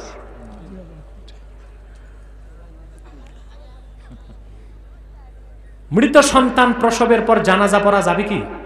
হ্যাঁ, ফেকার কিতাবে আসছে সন্তান জন্মের পর যদি চিৎকার দেয় তাহলে জানাজা হবে, আর চিৎকার না দেয় তাহলে একে শুধু মাটি চাপা দিয়ে দিতে হবে, জানাজার দরকার নাই। বর্তমান মিডিয়াকে হারাম ফাতাওয়া দেওয়া হচ্ছে, এই ব্যাপারে আপনার মতামত কি? দেখেন, গ্লাসে কেউ মদ পান করে, আবার গ্লাসে কেউ শরবত পান করে, আবার গ্লাসে কেউ জমজম পান করে, ঠিক কিনা? মদ পান করা হারাম, ঠিক কিনা? শরবত পান করা ভালো, জমজম পান করা ইবাদত। তাহলে আপনি ব্যবহারের উপর নির্ভর করছে। মিডিয়া যদি ইসলামের বিপক্ষে হয়, মিডিয়া যদি কুফরি মতবাদ ছড়ায়, মিডিয়া যদি ইসলাম বিরোধী প্রচারণা করে, মিডিয়া যদি চরিত্র বিনষ্ট করে, ওই মিডিয়া হারাম নাজায়েজ। আর মিডিয়ার মাধ্যমে যদি কোরআন কারীমের তাফসীর, হাদিসের ব্যাখ্যা, শরীয়তের ব্যাখ্যা, ওয়াজ নসিহত করে মানুষকে দ্বীনের পথে ডাকা হয়, এটা জায়েজ। পাত্রের সাথে সম্পর্ক নাই, ব্যবহারের সাথে সম্পর্ক। তাহাজ্জুদ নামাজ কত রাকাত, এটা সুন্নত না নফল, এটা কখন পড়তে হয়? হ্যাঁ, তাহাজ্জুদ নামাজ আপনি 8 রাকাত পড়তে পারেন। কত রাকাত? আপনার প্রশ্ন কেন করছেন আমি জানি, যে অনেকে 70-80 রাকাত পড়ে। দেখেন 8 রাকাত পড়বে, কত রাকাত? হ্যাঁ, পড়বেন, তাই যথেষ্ট। তবে কমসে কম আপনি পড়লে 4 রাকাত পড়বেন, ঠিক আছে? ইমামদের মধ্যে মতভেদ আছে, কেউ বলেছেন সুন্নত, কেউ বলেছেন মুস্তাহাব।